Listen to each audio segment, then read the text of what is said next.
The following program contains adult language and juvenile conversations. Listener discretion is advised. Motherfucker. Welcome to Trick or Treat Radio.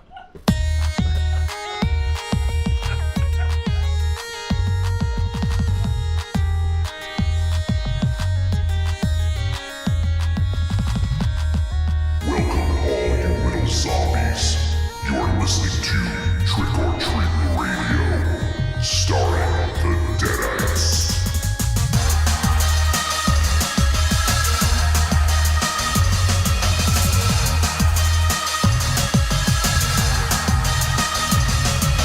Welcome to episode 274 of Trick or Treat Radio. Trick or Treat Radio is a phantasmagorical spin kick straight through the heart of pop culture, navigated by the Deadites. The Deadites are the world's greatest electroshock band. We destroy monsters, we drink booze, we win championship belts, and apparently Raven Shadow fucks up Dynamo's intro. It was about sick kids. No, I was really quiet. What was that? What? We're building. What are you going to do in TLC over there? Yeah. No, I had to get a pizza stand. Right. Tables, ladders, and pizza stands.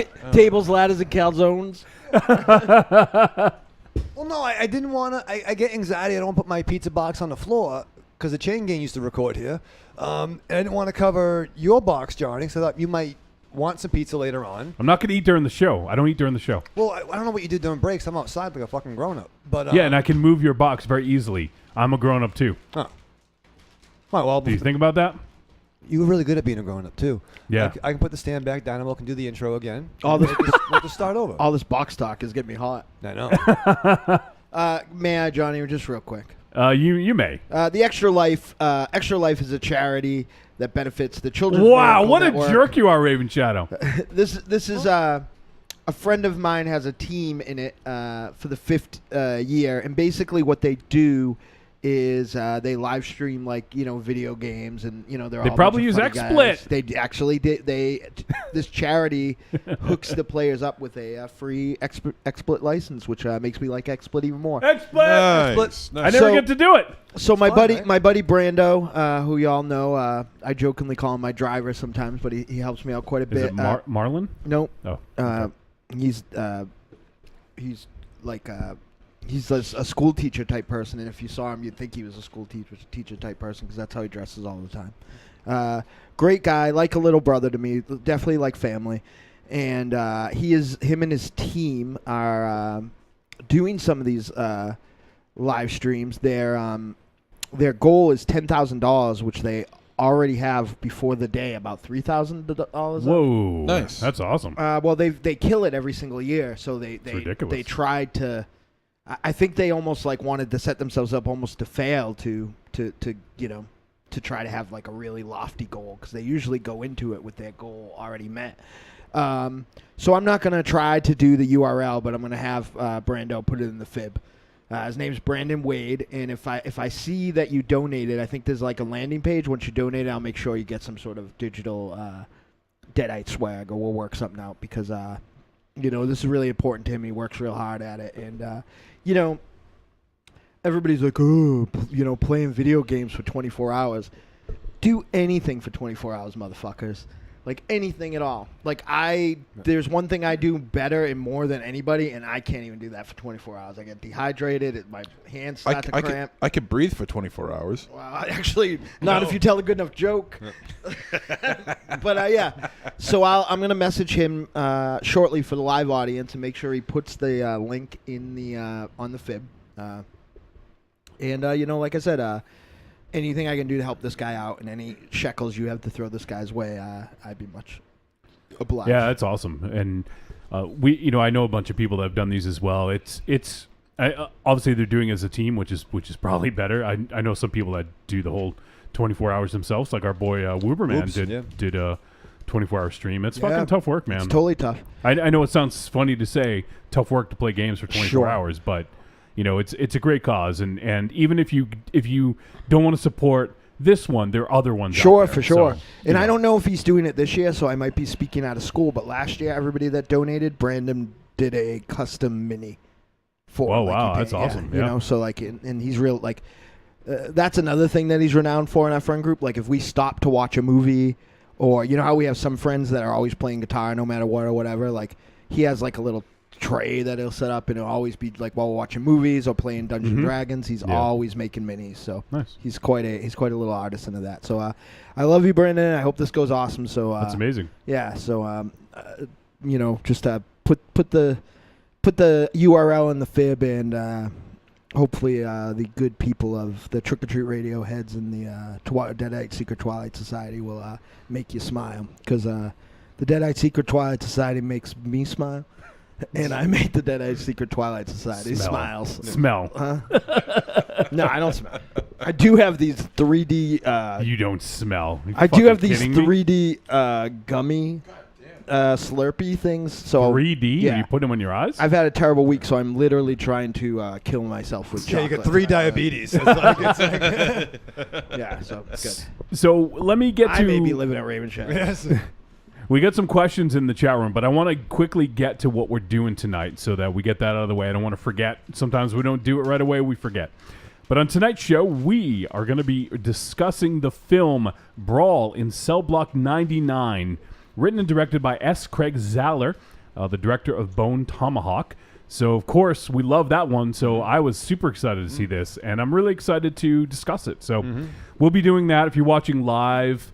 In about 40 or so minutes, probably, around the 10 o'clock hour. If you're listening to the podcast, I guess, hey, it's 40 minutes away. It's still 40 minutes away. So you can expect that. And then later on, we had asked, we got the question late, so I don't know if we're going to get too many replies, but I'd asked people to talk about their favorite prison films.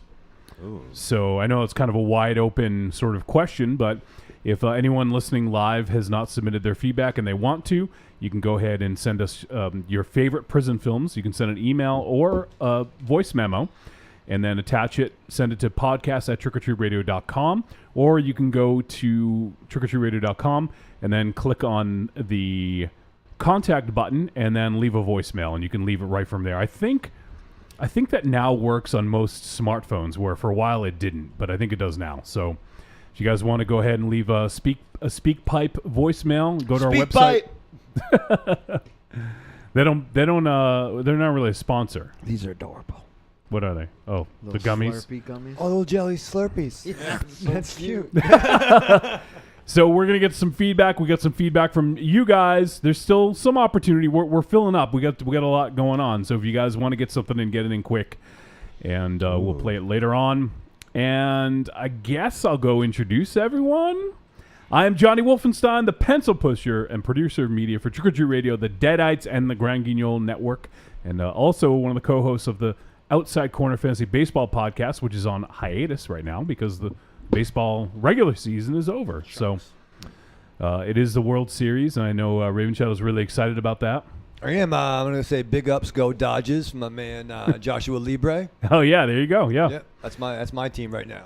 All right. So we also have the immortal gunslinger, singer and lyricist for the Deadites, Dynamo Mars. Hey, so I have some more good health news.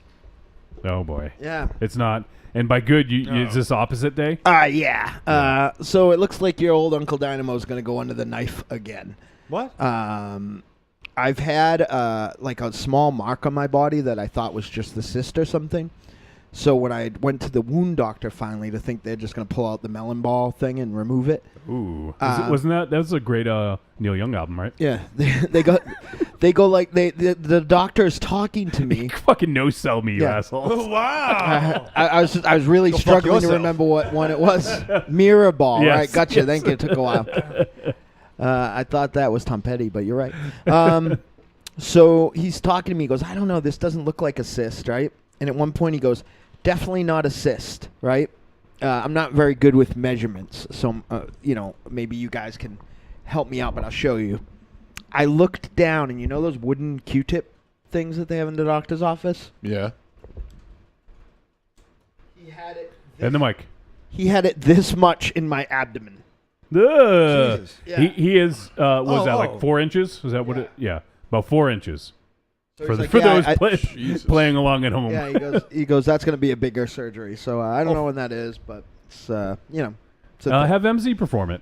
Right. Yeah. So the good news with that is I am just quit my job with insurance today, so it's gonna be a good old time. So, Dough for Dynamo is available on SoundCloud.com. Doughfordynamo.com. So Buy it Everyone, nice and buy it twice. Yeah. Buy thrice. Double dip, triple dip. yeah, so it's good. Quadruple dip. Myra, can you work on volume 2, please? Donna Matrix bought one the other day. I'm not sure why. But again, like she bought it a second time. But yeah, so actually, I can't talk about it yet, but I think Myra and I are going to be working on something pretty cool. So I'm excited to let you guys know. Nice. But yeah, so that's a thing. So I don't think I will miss any Trick or Treat radio time, but I've apparently had a hole in me, a small hole, that goes all the way to my stomach lining for about 7 or 8 years. Jesus, dude. That I thought was just like a pimple-ish type thing. Ugh. Ugh. Sorry, Dynamo. So I'm on it. It creeps me out. It's going to go antibiotic, what I'm on now. Surgery, antibiotic. Jesus. All right. The burning question everyone in the chat room has been asking. MZ. Yes. Leanna especially. Yes. And Cecil. Yes. By the way, Leanna said Raven Shadow is a bae. Oh, I like that. Do you know what that Packaging. means? Yeah, it means nice, respectable gentleman. Okay. Class. You almost got it. I think she's asking And- us to keep you at bay. Although Raven J said, you're a good kid, Raven Shadow, no matter what these people say. Thank you, Raven J. I'm doing my Yeah, own no, podcast. I think so, yeah. I went to school with a kid named Bay Fevins. All right. And MZ, when I introduce you, I want you to answer this question. Sure. Did you watch The Lost Boys? No, I didn't. What? Oh, I was going to give you the intro first. I wanted to tease it. Oh. Why? I just haven't had the time. Everyone's pissed.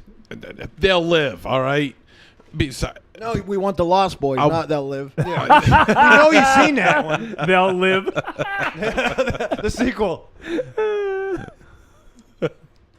no, I do intend to watch it. You have my word on it. I do Well, intend to watch it. you know what, MZ? Yeah. I actually did watch it, and I've seen it before. I watched it again because I went to my boy Bill by Force's house, Yes. which you could have gone to, Yes. I and couldn't. you could have gone to, I couldn't. and Mars had an excuse, so he's I my friend from Philadelphia. Yo, No. security at the Haunted Maze. you should have Thank you. fucking brought her. She would have loved to see She would've Lost Boys. fucking enjoyed it. You know, It when I was a talked to her, perfect fall night. There was some libations. There was tons of fucking candy and you snacks. guys, this poor girl thinks that the only things that are in Worcester are Monster Zero's house in the grocery store and Walmart. Everyone's shaming you, MZ. Leanna need said, to- God damn it, You, MZ. you have this See? awesome lady. You need to take her out to awesome things. Hey, And I- Leanna, I promise I am going to watch it. Yeah. you promised when I last week. Yeah. Yeah. Oh, play the back the tape. shut. Cecil said blind boys don't lie. Yes. No, I would have watched it today, but I was sucked into watching Mindhunter on Netflix. Yeah. Yeah, I know. We heard all about it. Yeah. Yes, and as well as watching tonight's. Yeah, who is feature. who is the serial killer you're talking about? Ed Kemper. Yes, there you Yeah, go. What's he famous for? Yeah. Well, he killed his grandparents and he killed his mother. And what did he do? Yeah, what did he do to the mother? Oh, he cut off his mother's head and fucked the neck stump. Fucking A. You were out of the room when that happened, Raven Shadow. Yeah. Oh my lord. Hey, everyone's got to have a Oh, hobby. Corny's pissed. He Yeah. says, what the fuck? Cry, Hey, little hey, monster. come on, you're making it sound like Don't I'm Ed watch Kemper. Lost Boys. Cry, little monster. I have Go no idea what to you're saying. Walmart If you watch The Lost Boys, you know what he's talking about. I have no idea what he's talking about. I promise I'll watch Lost Boys. I give you my word on that. The Last Boys. Yeah. Last Boys. I said Lost Boys, asshole. We couldn't watch the film this week. Oh, you Walmart's 24 hours. Cry, little monster. Will you shut your fucking cock pocket? I shall not watch the movie. Shut your fucking cock pocket. He has Cock the pocket. disc on 31 Days Disc 1. He didn't put it on Price Chopper. Cry, little monster. Don't watch Lost Boys. Cry, little monster. Don't watch Lost Boys. What are you laughing at? Why don't you eat some more pizza, vegan Mortensen? That's good. I like that. Don't pass out. You almost did. Vegan Morton. I like that. pretty That's a good. good name. Yeah. Pretty good. But I saw the movie that you should have been watching. Yes. Again. And good yeah, for again. you. And by the way, Bosch says Lost Boys is greater than Mind Fart. Yeah, and Bosch knows. Well, you know what? Lindsay died, so I was up to my eyeballs in Lindsay over the weekend as well. So Bosch says when. When are you going to watch it? They need to know when. Yes. I could watch it Saturday Ooh. or I Monday. thought you had something going on Saturday. Do I? Yeah, you're going to a wedding. Aren't you going to a wedding? Oh fuck yeah!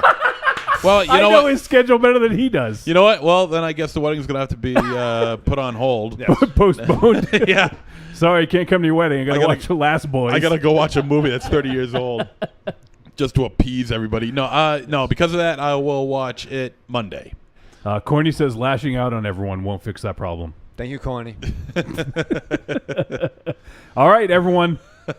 Everyone in the chat room and everyone listening at home, MZ will watch The Lost Boys on Monday. That's before the next show. Yep, Monday. And we want a full review. Yes. I will give you A one. quick, like minute. That's not really a full review. That's a 60-second review. Well, trick or treat. Well, hey, it's remember those old reviews you used to give on the CryptoCast? Sure. One of those. Okay. Yeah, but nobody gets raped in Lost Boys. Shh. We don't. He doesn't know that. We want him to watch it. It's just like a Serbian film. I'll watch it Monday. It's just like Salo. Babies, Michael. You're killing babies. Bosch says it's not to appease us. You need to cleanse yourself from the shame. Yes. And Leanna says, remember that date. We, Johnny Wolfenstein and I reviewed it on a podcast. Yeah. Ah, well, good for you.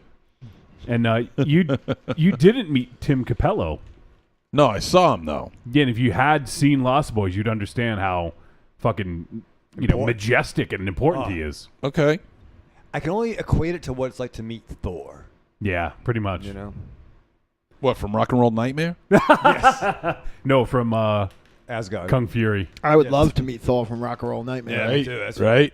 Can we get him on the show? Leanna says, I have to review shit in 3 minutes in your voicemails. You can do just about that amount. Thank you, Leanna.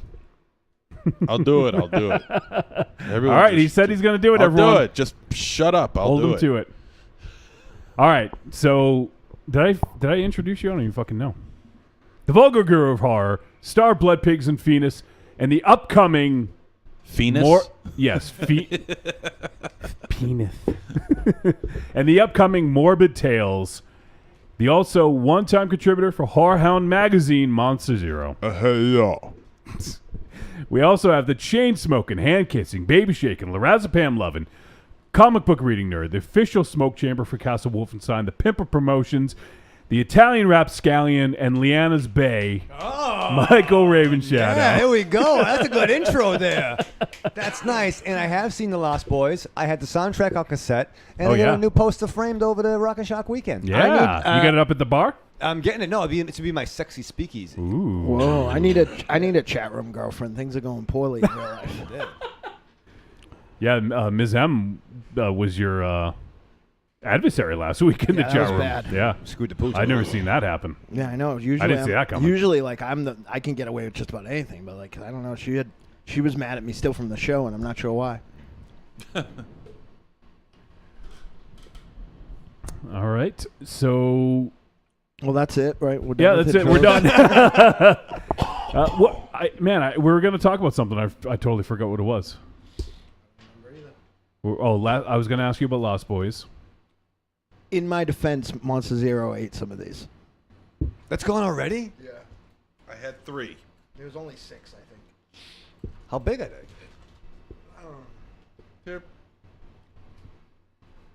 Perfect. Mini Where's it? jelly Slurpee size. Yeah, that's fair. Probably about that size, I think. Were you going to talk about bills? No, I fucking hate bills. I don't want to pay any bills. No, fair. These bills are dead to me. What, you want to talk about bills? No. I got a lot of bills. it was a rough week, Johnny. Yeah. Yeah. No, I mean OTC. I talked about it. It was awesome. Oh, well, I was trying to help you, man. Because Me and T-Dog went. She went as a fucking awesome badass Viking. And I Nice. went as La Parka, complete with chair and everything. Nice. And it was awesome. And Bill and Melissa are fantastic hosts. The and best. Yeah, they're amazing. They had like this awesome spread. I got to meet Bark Wahlberg, the dog, for the first time ever. And I remember Bark was like this big when they first started taking pictures of him. He's pretty much as tall as I am right Did now. you meet him at the Royal Rumble?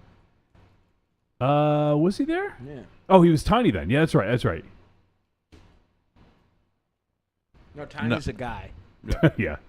And I did Raven J's podcast over the weekend as well. what? Raven J? Yeah. Tell us about that. That's what I wanted to ask you about. Yeah. Saturday we did a recording of Raven J's Retro Yeah.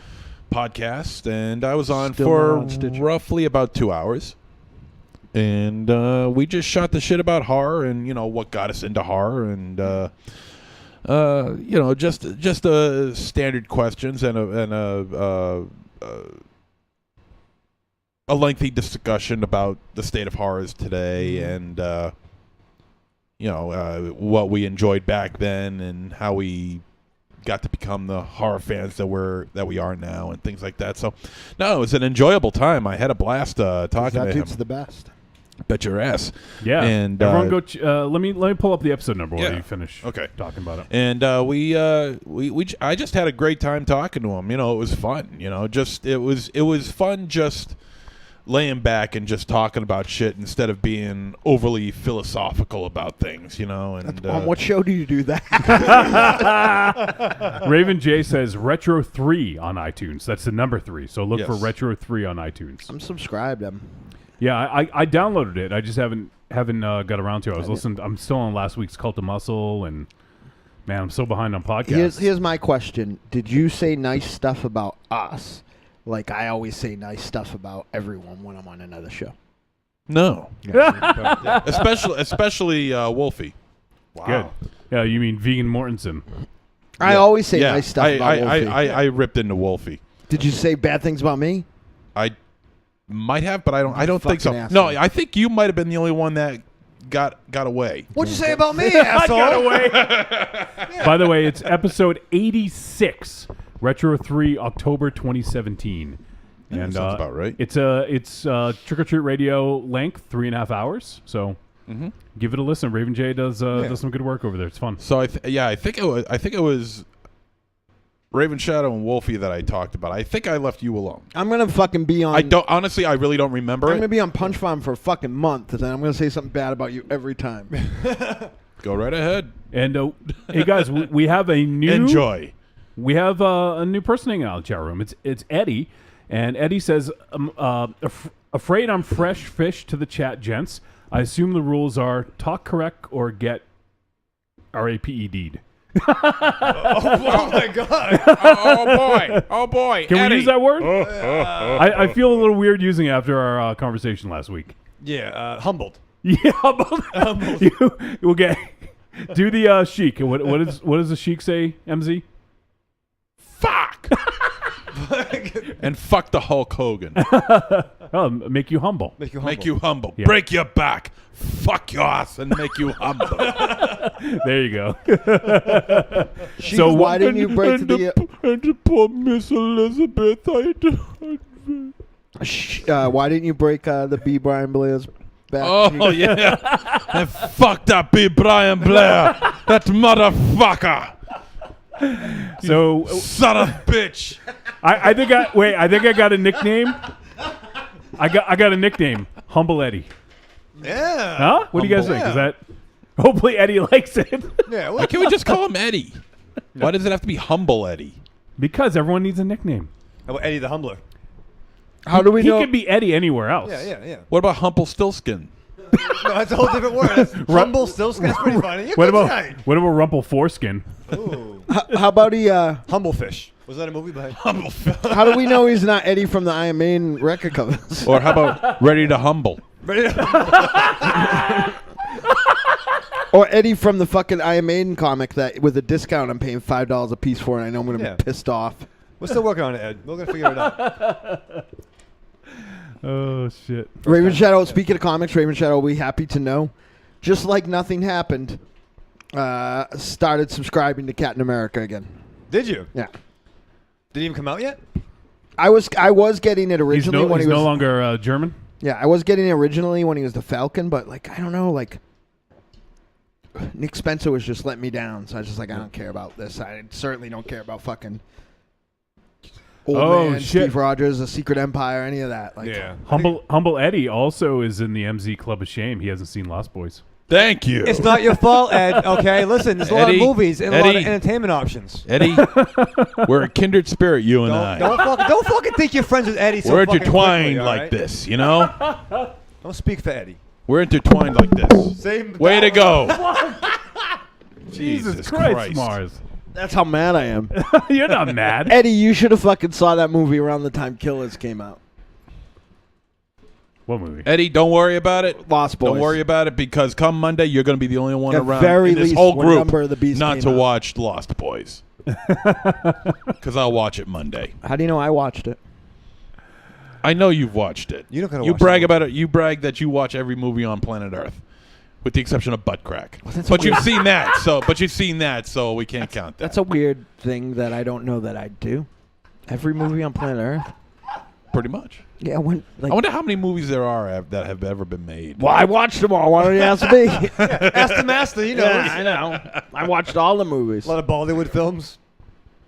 As Nothing wrong apparently with that. you're not paying attention to my No, not really. my viewing thing. To see the amount of first time watches. No, I'm not really paying attention to that. No, why not? Why would you? No, because Too busy. I'm busy watching Mindhunter. No, you're too busy fucking posting memes and making generalizations on the internet. Yes, I am, and I'm quite good at it too. Thank you very much. I think you're going to say you're quite proud of it. And I'm quite proud of it. Like your fucking your what's it? Who was it? It wasn't Rihanna. It was a Kardashian debacle a couple weeks ago. Oh, that don't bother me. Best part was someone pointed out to me at Rock and Shock, you berated Kim Kardashian, I think it was, for like showing too much body. Yeah. And then 3 fucking pictures down, you liked or posted a picture of like a girl in a bathing suit or something like that. That's possible, but Well, doesn't one kind of... not really. No. But we're not going to get into that. No, that's his new gimmick. Anything that like he can't win, he doesn't want to. No. What do you think? Rocket Shock early. He doesn't want to. Wait, hey, what do you think I am? A Republican? We just have a certain amount of time to deal with here. That's all. Like 3 hours though. Yeah. I mean, Yeah, you implying that that's fake news? No, I'm implying that Republicans purposefully skirmish the questions that they're asked. Kinda What's like next, you. Johnny? No, I'm saying that because we don't have the time. We That's a got shit to do. generalization too. Yes, it is. Once again, I'm quite good at it. Thank you very much. What's next, Johnny? Care to make another generalization? Yeah. that's a no. You've made so many generalizations. Your army rank has changed. You started as a sergeant, now you're a general. 4-star generalization. Julie Meow Meow says, I'm good at math. There have been at least 12 movies made. yes. Nice. Hi, Julie Meow Meow. Thank you. Voice of reason. Right. What was that? 4-star? What? Generalization. Yeah, I like that. Julie Meow Meow, if you find a couch in your weird parking lot, I might need that. What the hell are you doing? What the hell, Raven Shadow? What'd you do? Do nothing. You're knocking shit over. I think that there's a ghost to knock the mic down. It's like I'm surrounded by the Three Stooges over here. I got Mo on one side. I got Curly on the other side.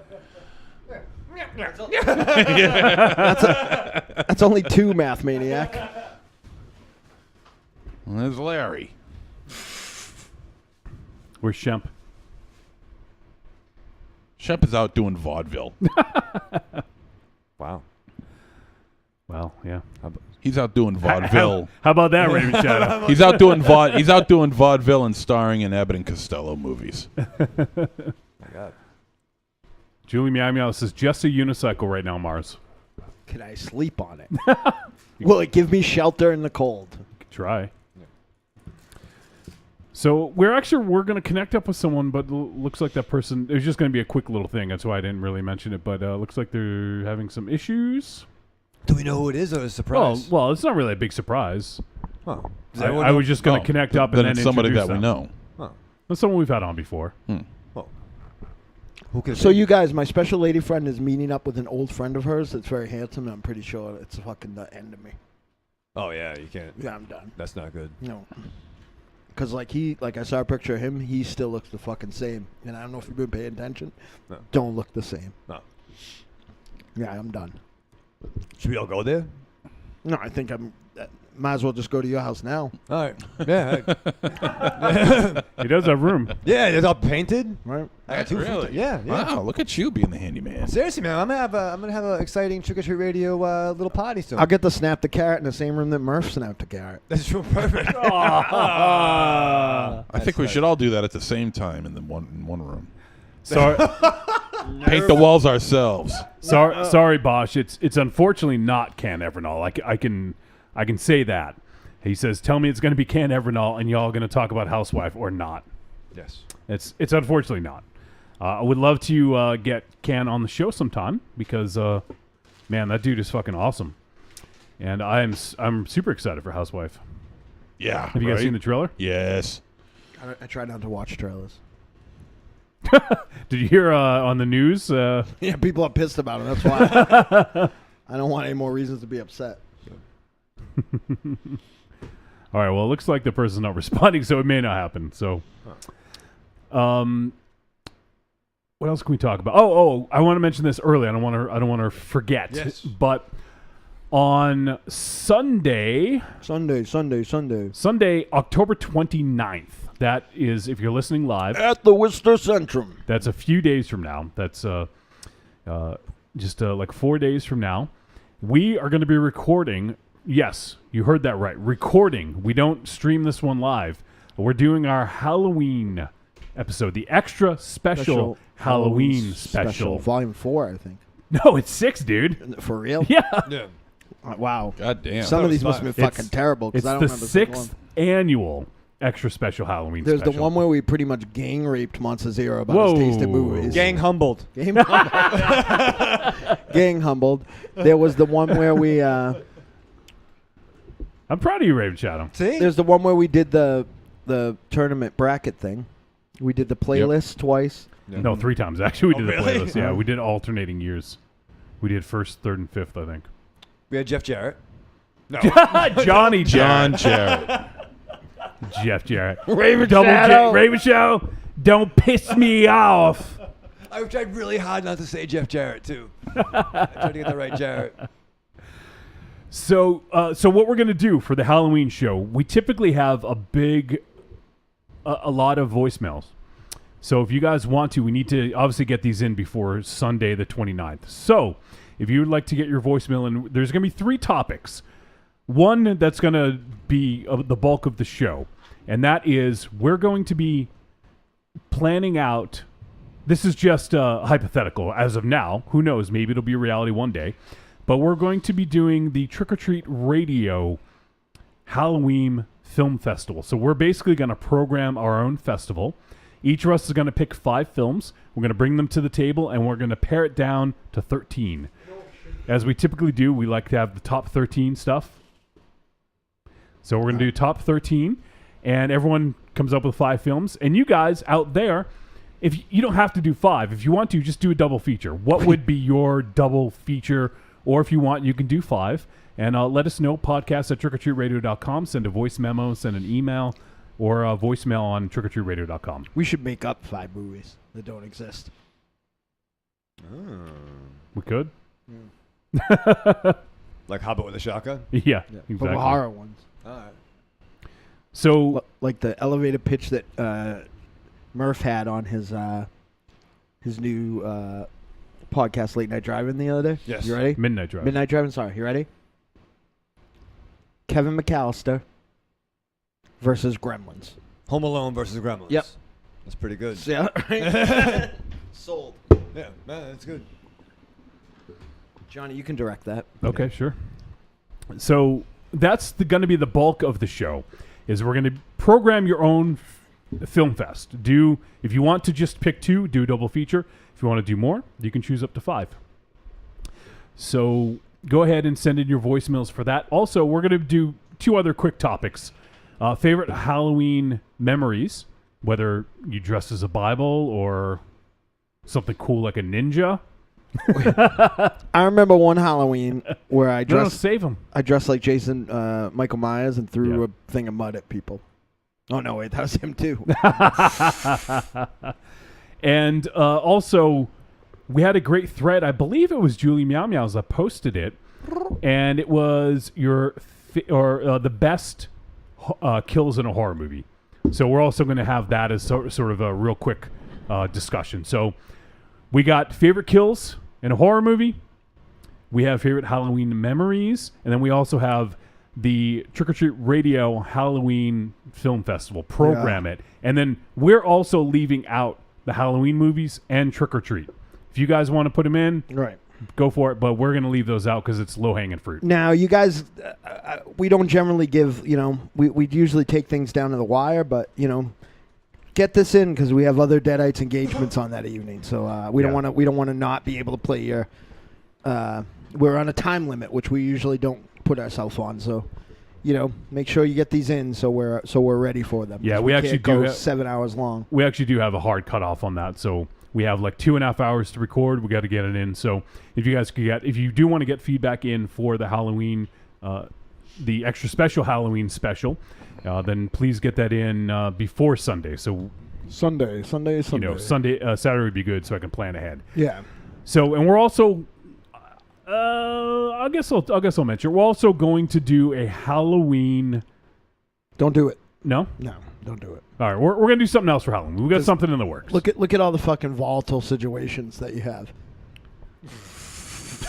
Well, somebody might have I'll do to it my own. I'll do it my damn Somebody self. has to go to Walmart. Yeah. I may Someone has to die have tonight because surgery. I ate a whole thing of Snickers because I'm about to be single and homeless. Fair. Michael Raven Shadow, that's always a tenuous existence at best. So, And we do have our guest. I think we're lined up. We got to do phone call. So all right, teach. hopefully it works this time. But you guys kill some time. I'm gonna connect up here. We do phone call. What could it be? I said I was watching Lost Boys, but We can think of a way to waste instead time better than I this. went to butt crack. You can rank on butt crack all you want. I don't need to. It's a funny movie. I love it. Mm-hmm. I'm not ranking on it. I'm just Fatty drives the bus. I'm just upset that those films exist. In the Cosmic Video Store, I am upset that those films exist next to things like Battle Royale. Well, I mean, and I suppose. The Thing. I suppose in a perfect world, those movies wouldn't exist. But Right. But I like them for what they are. It's stupid fun. What the hell's wrong with stupid fun? I like lots of Police Academy is stupid fun.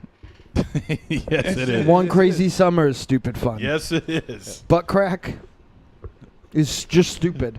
Actually, can I? Oh, Sam's fun. so if Bobcat Goldthwait was in butt crack, then it would be okay. You have an Let me argument. call it Bob Crack. Oh, I could poop this anywhere. Isn't the plot of Butt Crack that, if I'm remembering properly, that people see someone's ass and turn into zombies? All right. Put that on hold Sort real of, yeah. quick. Gunga Bunga. Ganga bong, yeah. Careful, we don't know who's coming on here. Yeah, you don't. Oh, it's ringing. I can't wait. Hello? All right, we are now joined by our boy Los Cretan. Oh! From the and Los has some awesome stuff to talk about. So, first and foremost, Los, how you been, man? I've been good. Real busy lately. Doing some crazy new things coming up in the city of Worcester, that's for sure. Yeah, absolutely. You sent me the press release, and there's definitely some interesting stuff going on. So, instead of me reading it, why don't you go ahead and tell folks what the big announcement is? So the big announcement is I'm over here at a makerspace called The Workshop, which is off Stafford Street, and we started creating a production company, and we teamed up together with The Workshop and 508 International, and we are putting together the Forsaken Forest Haunted Attraction. So it's an outdoor attraction. It's the first premiere. It's unique. It's mind-bending, twisting, than your average haunted house. Nice. Yeah, it sounds awesome. Cool. And so this is going to be happening. This is for local folks. We obviously have a lot of folks that listen all over the world, but for folks that are close to Massachusetts, within driving range, this is going to be in Charlton, Massachusetts, and Forsaken Forest. And you just have like kind of a short window. You're doing like Friday, October 27th to Halloween, October 31st, right? So it's just 4 nights. Oh wow. Just 4 nights. It's actually at Charlton Orchards Farm. Yep. For this year. Then they'll probably move to a bigger venue, and that's in the city of Charlton also next year. Yeah, that's awesome. And so in the past, when we had you on before, you were here with our mutual friend Jenny Isby, and you guys were talking about the Factory of Terror in Worcester. So you're obviously kind of branched out and you're doing your own thing now, right? Yeah. So right now we've created a Nightmare Factory Productions, and we do escape room theming, immersive entertainment. Mm-hmm. So we touch stuff that's like, imagine Five Nights at Freddy's, but in real life. Oh yeah. So we mess around with mixed escape room, mixed haunted house, mixed extreme terror. Nice. So we create those nightmares and make them believable, and make them that he can touch you and they can touch you back. Ooh. MZ, that's right down your alley. Yeah, I like to touch people. You can get touched. Nice. And I like to be touched. I'll be right over. So if anyone is interested, it is, once again, Friday, October 27th, Saturday, October 28th, Sunday, October 29th. You guys have a night off on Monday, and then you reopen on Halloween. And if you guys want to go, it's a $25 general admission. And there's also, it looks like there's a trick-or-treat event as well, which is $12. Yeah, we tone it down. We basically allow kids to come in and get to walk through it around that afternoon time to basically trick-or-treat. Instead of get scared, we give them candy. Cool. That's awesome. Sounds more my speed. Yeah. And it looks We've like been doing a lot of promo, for it. So I've been driving around with the big band that says free candy, but I haven't really been able to give it out yet. Raven Shadow, he borrowed your van? Hey, I need that back, Los. It's got like a rainbow into like a kid like just eating candy. It's fun. That's nice. So the way you guys are doing this is the trick or treat is from 5 to 7. So if you for the kids, if they want to go see it, 5 to 7, you can go for the trick or treat event. And that's $12, and then you send the kids home and they bring the adults out, and that's 7 to 11:30. You're doing that.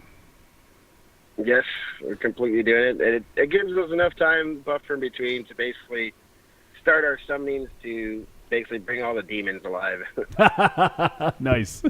You can't do it during the light, so you gotta do it when it's dark out. So yeah, it's awesome. Everybody wakes up at 4:00, so it's kind of hard to get everybody out of bed. Yeah. So this sounds really cool, and it sounds like you guys are going for sort of the extreme sort of end of things, right? Like this isn't your typical haunt. You guys want to go a little further, right? Yeah, we want a more detail, a more storytelling where you're in this adventure, and you can, if you go through it 3 or more times, like you see something unfold, and the next coming years, it's just going to get bigger and more massive, and it's going to become a gigantic, not Pee-wee's Playhouse kind of thing. Yeah. I don't know. Pee-wee's Playhouse might be kind of scary. I know you got talking globes and Yeah. birds and fish and dinosaurs. Depends on what he's watching on screeny. I mean, even the floor is talking to you. Yeah. Well, it's saying this fucking sucks. The window's talking. There's a cow in the house. It's like what's that movie where all the trees walk and talk? It's like, Lord of the Rings. Lord of the Rings, yeah. The Ents. Oh, that's really nerdy. Yeah. Wow. Virginity unlocked. Unlocked. So can you? Obviously, I don't want you to give any spoilers here, but can you give us any insight into any of the scenes that you guys are going to have? Is there any, are they all original? Are they, are you kind of reproducing from any films or anything like that? It's a mix and match. Yep. So the first scene we have, actually, it's the Necromancer's lair, and there's a reason behind why everything is twisted, Yeah. because you have to actually participate in summoning the haunt. Oh. So, yeah, so we have a big chant and a big seance in the beginning. That sounds that incredible. Yeah. Seance summons everything and it opens up that hell portal, and you go Nice. right through it. Oh, that's fucking awesome. I gotta find some time to get down here because this sounds fucking great. Yeah. Yeah, no, it's cool. Yeah, it's going to be a pretty wild trip. It's been 3 months in the process of coming up with all this, and we've sat down and watched everything over and over again and picked out our nice favorite parts, and there's stuff that's like on the West Coast that's completely wild. Like there's a hunt out there called Delusion that's insanely amazing. Like you get taken away and you get to do other things all the time, and it's just crazy, man. Yeah, that sounds cool, man. In the chat room, first time Mike says, in a non-hi, I'm Chris Hansen way, I hope, in touching people. Yes, I'd like for you to have a seat over there, please. Reaching out. And a humble Eddie says, or I'm just bringing her Burger King kind of way.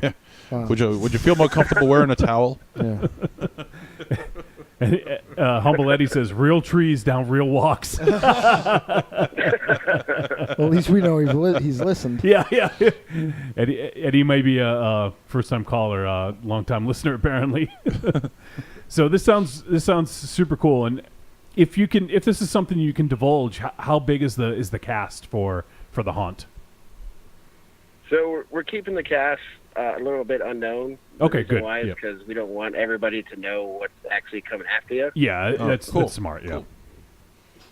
Cool. Then it's also, we've spent a lot of time training the cast and trying to put something together that is different. It's a little bit more involved. Yeah, it sounds So great, it's- man. For everything that Yeah, you go ahead, Los. No, it's just I really wanted something different, and I know haunted houses are becoming a norm, and I want to push the envelope as much as I can. Yeah. Without coming to your house and putting a bag over and you just watch me eat for like 2 hours. That's an attraction. That's what Dynamo does. actually. Marvel will come each out of house and home. People would pay you for that, Mars. It's true. That'd be awesome. No, it sounds pretty fucking amazing, and I'm not familiar with the area, but is the place that is taking place in Charlton, is this like a really good location for this to take place this year? Yeah, it's right off of 20. Yeah. We're at an orchard farm, so there's a lot of bad apples that we're brewing up. Nice. I know exactly where that is. And It's definitely cool. Yeah, it's pretty gnarly drive, and we're working. A lot of our focus is on the scenery that's at hand. So, unlike building elaborate stuff, we're using as much as the atmosphere that we have that's local and just homegrown. Yeah. Yeah, it sounds great, man. I can't wait. I'm hoping maybe Halloween. I don't know if any of you guys are around, but maybe Halloween might be a good night to go. I think I'm doing security at the little kid maze. Oh yeah, that's right. You are. Yeah. Our one of the guys in our band, Tiny White, has he created a maze in his yard. It's fucking amazing, and it's for kids, so it's pretty for kids. pretty laid back, but it's kind of the complement to what you guys are doing on the other side, so it's pretty cool. Oh yeah, the trick is you just got to sit there, be all dressed in black, and you have that gut check at the end. You had a great time. MZ and I have some experience scaring the hell out of people. We used to work at a haunt years ago. Oh yeah, a long time ago. Yeah. Oh, I thought you meant when you would go to his door and Monster Zero just be naked. I love that too. I go door to door doing the it's tuck dance for candy. Oh no! It's a kick, man. Once you get that little bug in you, you just want to keep doing it and doing it. Yeah, and I think the thing was every night, the goal was to try to get someone to lose their faculties, whether they vomit, piss, or shit themselves. Yeah. You guys are mean. Yeah, well, Mars, you don't have to prod him. He'll just shit his All pants. right, I can't even concentrate on what my buddy Los is saying because I'm just thinking of the tuck dance door to door. For candy, I am not doing this for free, you know. People would think that you went as a glazed ham pie.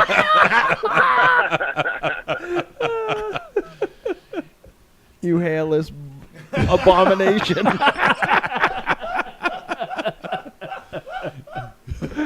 Oh, shit. Bosch says maybe when Mars gets scared, he doesn't shit in his pants. No, just fucking shoots out my ears. I gotta be better behaved. So Is that that's a shart, right? That's a shart. yeah. I feel like we live in some weird reality where people in the chat room like these two, but nobody pays me and Johnny any mind. I know, right? Yeah. It's really weird. Yeah. So all this sounds fucking amazing, Los, and I'm real excited to check it out. Obviously, you're a guy who's got a lot going on at all times. Is there anything else you got going on that you can discuss right now? We're also doing another escape room that's a horror theme going on for Escape Games Worcester. Yep. And it's called The Experiment, and it's a competition room. And the story for that thing is your group is split into two, and one has to finish the experiment, but you have to sacrifice the other team's life at stake. Nice. That sounds pretty cool. Yeah, it does. Is that the one that's right near the DCU Center, or is that a different location? We're right on Grove Street, right? Okay. Right Ralph, all actually. right. Oh yeah. Okay. Yeah. I know where that is. Yep. Cool. I'll have to check that one out too. That sounds amazing. So very cool, Los. Hopefully people come check this out. Let's give the information once again for folks out there. If any of you guys are in the Necronomicon area in Massachusetts and you're looking for something to do on Friday the 27th, Saturday the 28th, Sunday the 29th, or Halloween, you can go to the Forsaken Forest, which is in Charlton, Massachusetts. And if you guys want, you can go check that out. And it is a 3/4 mile trail.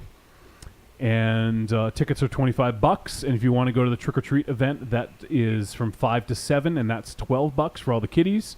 Get some candy. They don't get the shit scared out of them. Anything else you'd like to add before we let you go, Los? That's about it. If you come in and you do the truffle shuffle, you get a free goat ride. Mars! You could totally do that. Why me? No, boy, yeah, you do really good at it. Just don't have anything leaking out of your gut when you're doing it, all right? Yeah, but you like goats. Somebody give this guy a cork. Vincent Van Gogh. Plug it up. Plug it up. Plug it up. What's What happening? the fuck is your problem? David Shadow.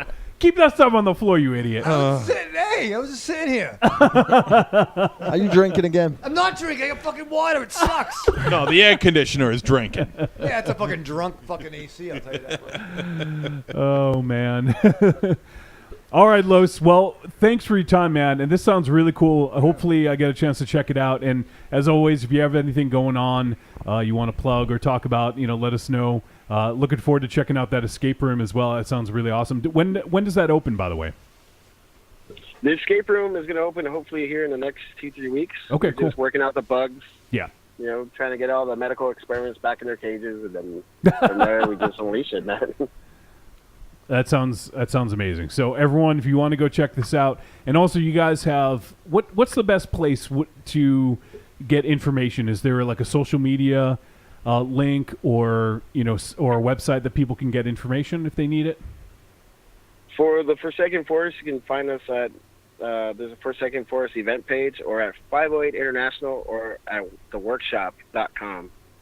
Okay, cool. So if you guys want to get some more info, look that up and give it a look, and hopefully we'll see some of you guys there. It'd be awesome. So Los, thanks, man. It was awesome catching up with you, and we'll definitely have to do it again sometime when you're not so busy. Awesome. Thank you, guys. Yeah, you got it, bud. Good luck with the Forsaken Forest, and hopefully we'll see you there. All right. Thanks. All right, take care, Los. See you, man. See you, man. Later. Later. All right. All right. That's cool. That is cool. He's got a pretty cool setup going on there, it sounds like. Shit. So, yeah, it kind of came together a little late. But we wanted to try to get Los on just to talk about the Forsaken Forest. He's doing some awesome stuff around here, and we like to highlight awesome people from all over the place, whether they're local or not. And Los is a good dude. Hopefully, maybe we'll get him in studio sometime. I know he's close by, so maybe we can make that happen sometime. All right. Julie Meow Meow says ding dong tuck instead of ding dong ditch. Oh. And first time Mike says, honey, why is there a naked glistening guy in the porch hiding his privates? Just give him candy, he'll go away. All right, so next this weekend on Sunday, once again, I just wanted to reiterate we're doing the extra special Halloween special, and it's the 6th annual. This is our 6th time doing it, and as I said, we're going to be programming our own Halloween film festival. And once again, hypothetical, it's not actually happening. We want to talk about programming. In the past, we've done the Ultimate Halloween playlist. We've done some debates. Last year we had Johnny Jarrett on from most Rogue and most notably Wolf Creek. So we got to talk with him last year. So we've done some cool things. We try to do things a little bit different on the Halloween show, give you something a little bit different than the normal weekly show. So you guys will want to check that out. And it's going to drop on Halloween. So it'll come out on Halloween. So next week you'll get 2 episodes. You'll get one on Tuesday and then also the live show on Wednesday. So you get 2 episodes next week. So clear some space on your in your schedule to listen to those. Yeah. And once again, if you guys want to get feedback in, please get it in hopefully before Saturday, just so we can try to plan out everything and make sure we get it in on time. And you can send that to podcast@trickortreatradio.com. Email, voicemails are preferred. We always love hearing your voices, so feel free to just record a voice memo and email it to podcast@trickortreatradio.com, or you can go to trickortreatradio.com and click on contact and send a voicemail. You can do it right through there, and I believe you can now do it on smartphone, so you should have no excuse. All right, so that's what's going on there. Next week, we got some cool stuff coming up. Next week, we'll talk about that a little bit later, actually. But if you guys want to support the show, head on over to trickortreatradio.com. We did, in fact, release the Greatest Hits Volume 3. So if you go to trickortreatradio.com, on the front page, on the top right there, you're going to see featured release, Greatest Hits Volume 3. Just click on it. You can just go fucking buy it right there. It makes it so easy. And it's $3. It is 80 minutes of kind of our the greatest hits, some fun discussions, some sing-alongs, and making fun of each other. So there's a little bit of everything on there. Guests. And guests, and it spans pretty much like the whole entire catalog, starting with, I think we have some on there from episode 2, all the way up to like some of the more recent ones. So it really does span the last 5+ years. So What do you think's on there from episode 2, Monster Zero? I have no idea. he doesn't remember episode 2. No. I don't even remember what happened 20 minutes ago. So It's my awesome top 5 best horror films of all time list that I gave you. Oh shit, I remember that. You had me riled up that time. Yeah, and and we've already had some awesome people who have bought it. Thank you guys so much. It definitely is going to help go to paying for hosting for the website, for the podcast hosting, for equipment, all sorts of things. So we've actually had a lot of people buy all 3 volumes, buy 1, 2, and 3, and we really appreciate that. And we're definitely going to get a number 4 out. We have enough stuff for a 4th volume, so that'll be out before the end of the year. But if you guys want, go check out Greatest Hits Volume 3. It's only $3, and we want to get it in your hands, and it just helps out a little bit because we obviously do this for free, and every little bit helps. That's right. And then you guys also, if you want to support us, you can use our Amazon link. Go to trickortreatradio.com, look for the Amazon logo, click on that logo, and then it's going to bring you to Amazon. Everything you purchase in that session gets attributed to us. Doesn't cost them any extra, Michael Raven Shadow. But it helps keep the lights on. That's right. So if you guys do your shopping on Amazon, just use our link. If you want, you can right-click on the logo, and right there you can bookmark this link. It makes it so easy. So every time you go to Amazon, just click on our link, and we get a tiny little cut, and it definitely helps out. And we also have our friends over at Make Some Noise! Exploit! Our friends over at XSplit, they provide the live streaming video you see every Wednesday night. And if you guys want to do a live stream, you want to do a watch us die, a let's play, you want to do anything involving streaming, definitely give XSplit a look because they have some fantastic software that does some amazing stuff. And it's so easy to use. So give them a look.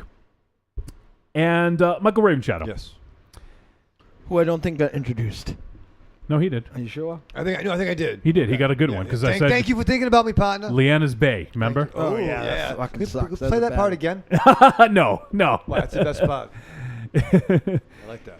And also, in addition to the greatest hits, if you guys want to, we have some merch. Click on store and you can buy. We have some shirts. We have other digital downloads. We have download cards. All sorts of cool stuff. So give it a look. All right, Raven Shadow. Yes. You're sitting down to watch Brawl in Cell Block 99. What do you do to prepare for a movie like this? I was in a bad mood. You were? Yes. Oh, man. My laptop died. You had a laptop? I had a laptop. Yeah, my laptop died last week. That sucks. Last week. What happened to it? It was You want me on. to look at it for you? I think so because I had it on. It was on. Like it wasn't anything bad. Just the regular, like the MSBN. No, what's MSBN! what's the news? Are you fucking kidding what's the me, news dude? spot? You know, it's like news. Oh, I thought, MSNBC? yeah, that one. oh, I thought you were talking about USB. Oh no, MSBN. Or how about ESPN? Yeah. NSBN. all those news fucking things, right? And I hear Is like, that the station where Al runs? yes, you get it all on MBN. But it's like weird, like doop, and it fucking dies. Boop. Yeah, that's what it did. Doop. Okay, Michael Winslow, what else does it do? Nothing now because it fucking doesn't work. I can't turn it on, and it sucks. Try to dance sexy for it. I did the duck dance. Have you pressed the power button? Shit. No, yeah, I did. It doesn't. It just says orange. It just says orange. I almost called Johnny, but he'd be mad Just at me. says orange. No, this looks like It orange. just says orange. Work, damn it, orange. Orange. If you hit the button that says orange 3 times, does it say, aren't you glad I didn't say banana? All right, I'm thinking of something orange. Give up? It's an orange. Yeah. So it sucked. So I didn't have a laptop. It's been a very frustrating week. So then, they hang out. No computer. I unplug. You should unplug. Stop all your Netflix and your Mindhunter, whatever the fuck you watch. Yeah, and your porno. Yeah. Excuse me, but I'm in the middle of purchasing Greatest Hits Volume 3. Thank you very much. You're all over that thing, so. See? I thought he made it. So I'm frustrated. I was trying to call Johnny. You didn't try to call me. Yeah, I just figured you wouldn't want to help me. Yeah, but so you didn't try. No, okay. I need some help though. So I bought a new laptop. Oh, look at I you. did, You I should did. have consulted me. I know. You see, damn it. Does have an I in the name. No, you got a H&P. Dell. Oh, No, okay. HP. All right. Yeah. That's all right. I have the receipt though. We can talk about it. Yeah, we can talk about it. I haven't set it up yet. This I want sucks. to come to the Raven Chateau again. Wanna I come had over? fun Yeah, coming over. wasn't that fun? Yeah. And they gave me a box. Although it smells well, it's, like cigarettes. well, it's downstairs. Upstairs is nice. There's no smoking upstairs. Oh, okay. No smoking upstairs. We'll hang out upstairs. Yeah. Me, you, and Ollie. Be fun, dude. Ollie likes you. Yeah, Ollie's awesome. I should have fucking called you, but I had You anxiety. can wave at my old house. Yeah. So after I do all that, Yeah. I get excited. Okay. About this movie. Finally, a movie I can watch. Doesn't involve Magic Muppets or fucking Magic Muppets or whatever the fuck. Real fucking movie. Vince Vaughn doing real things. I fucking strap on. Do you love a scary story? Do you love to dance? The Big Scary Monster Haunts at Midnight is a collection of dark songs about sex, love, death, revenge, and the end of the world. Brought to you by the world's greatest monster hunting electroshock band, the Deadites.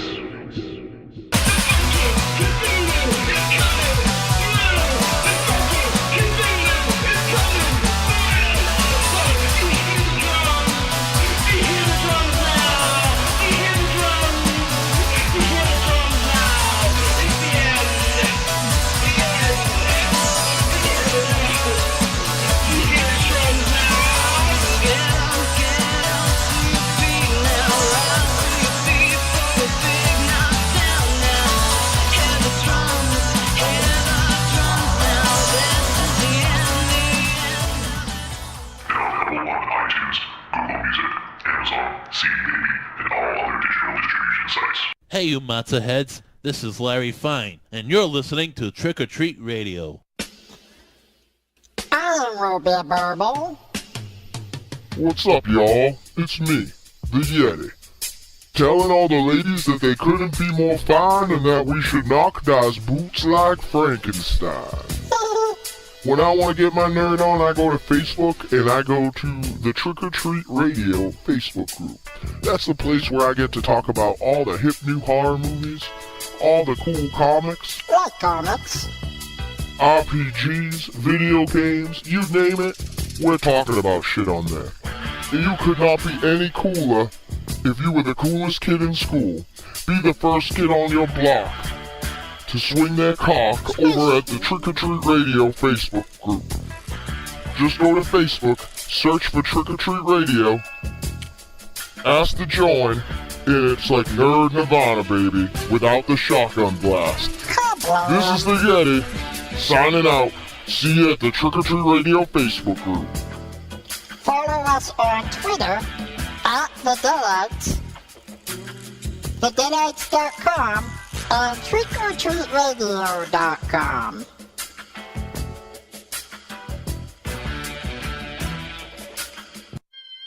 Hello, this is the Sasquatch, aka Bigfoot, but you can just call me Frank. And when I'm not stomping around the woods throwing rocks at hunters, I like to listen to the Paranormal Punchers podcast. That's right, Paranormal Punchers. They talk about all things paranormal, and they're hilarious. Go find them on iTunes, Stitcher Radio, Google Play, and ParanormalPunchers.com.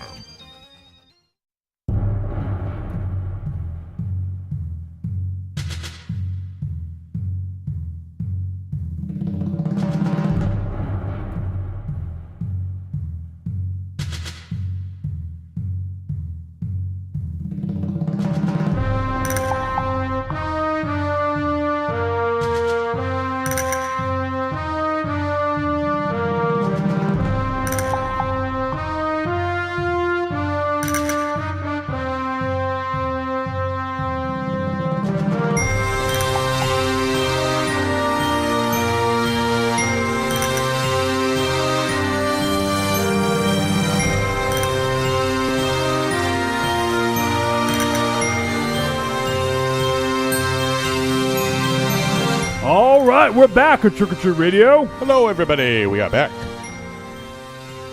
I figured we're not reviewing a Western, but I figured it was appropriate to play Guns Golden Time, the song that Tiny White What?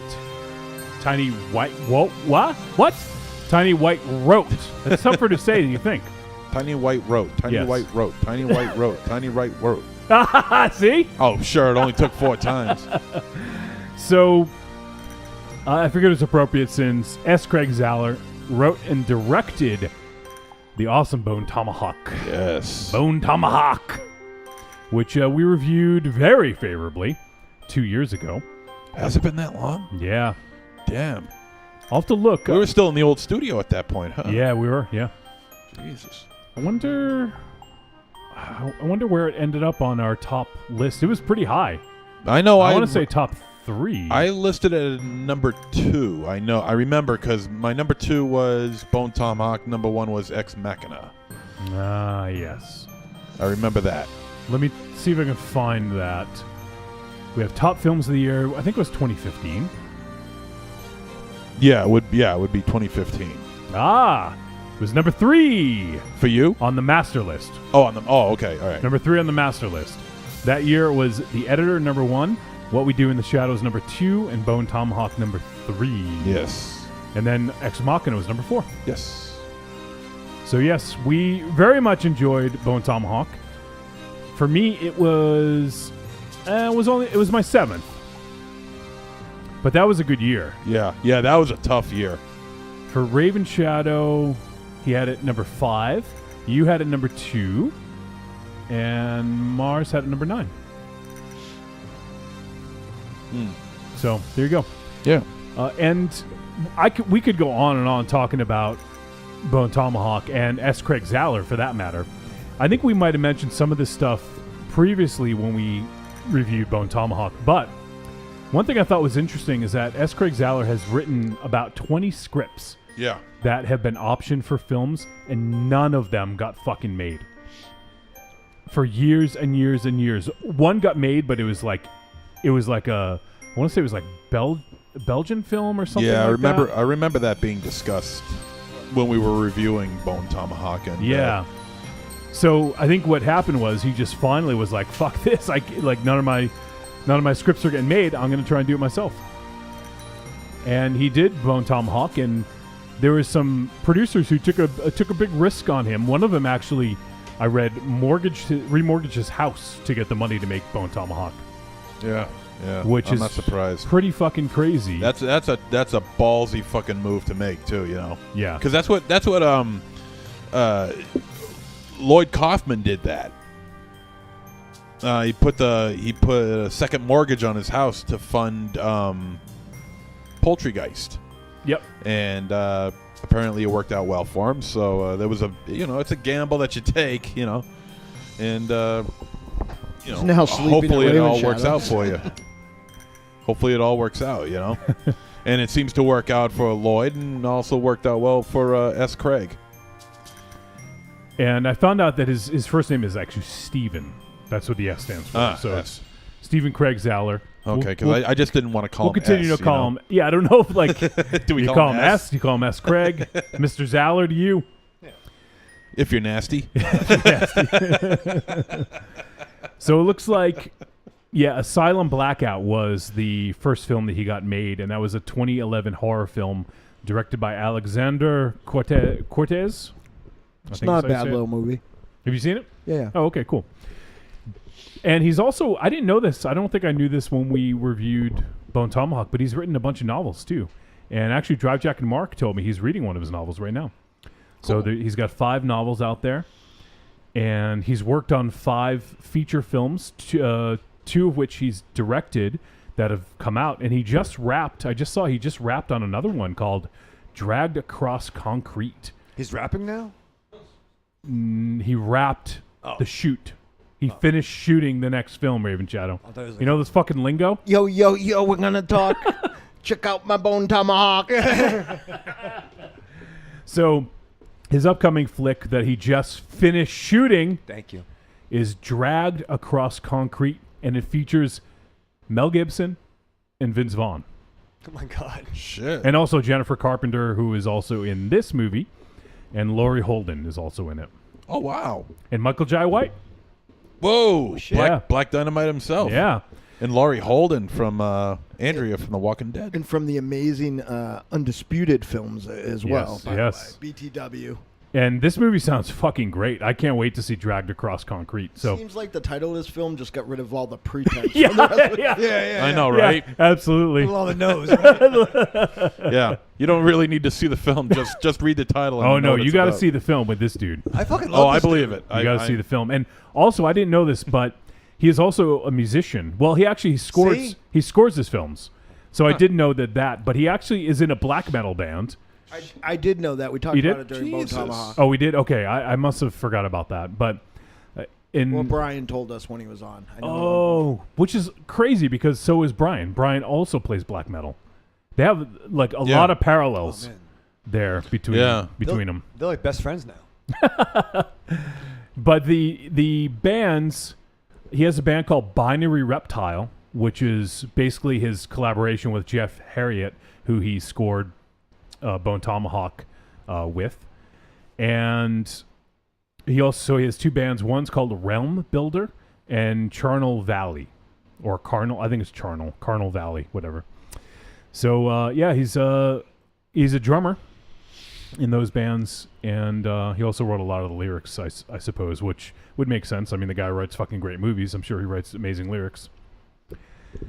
So there's a little kind of update on I don't know S. if that Craig works Zahler. because I do both those things and aren't good at either of those things. So, Yeah, you are.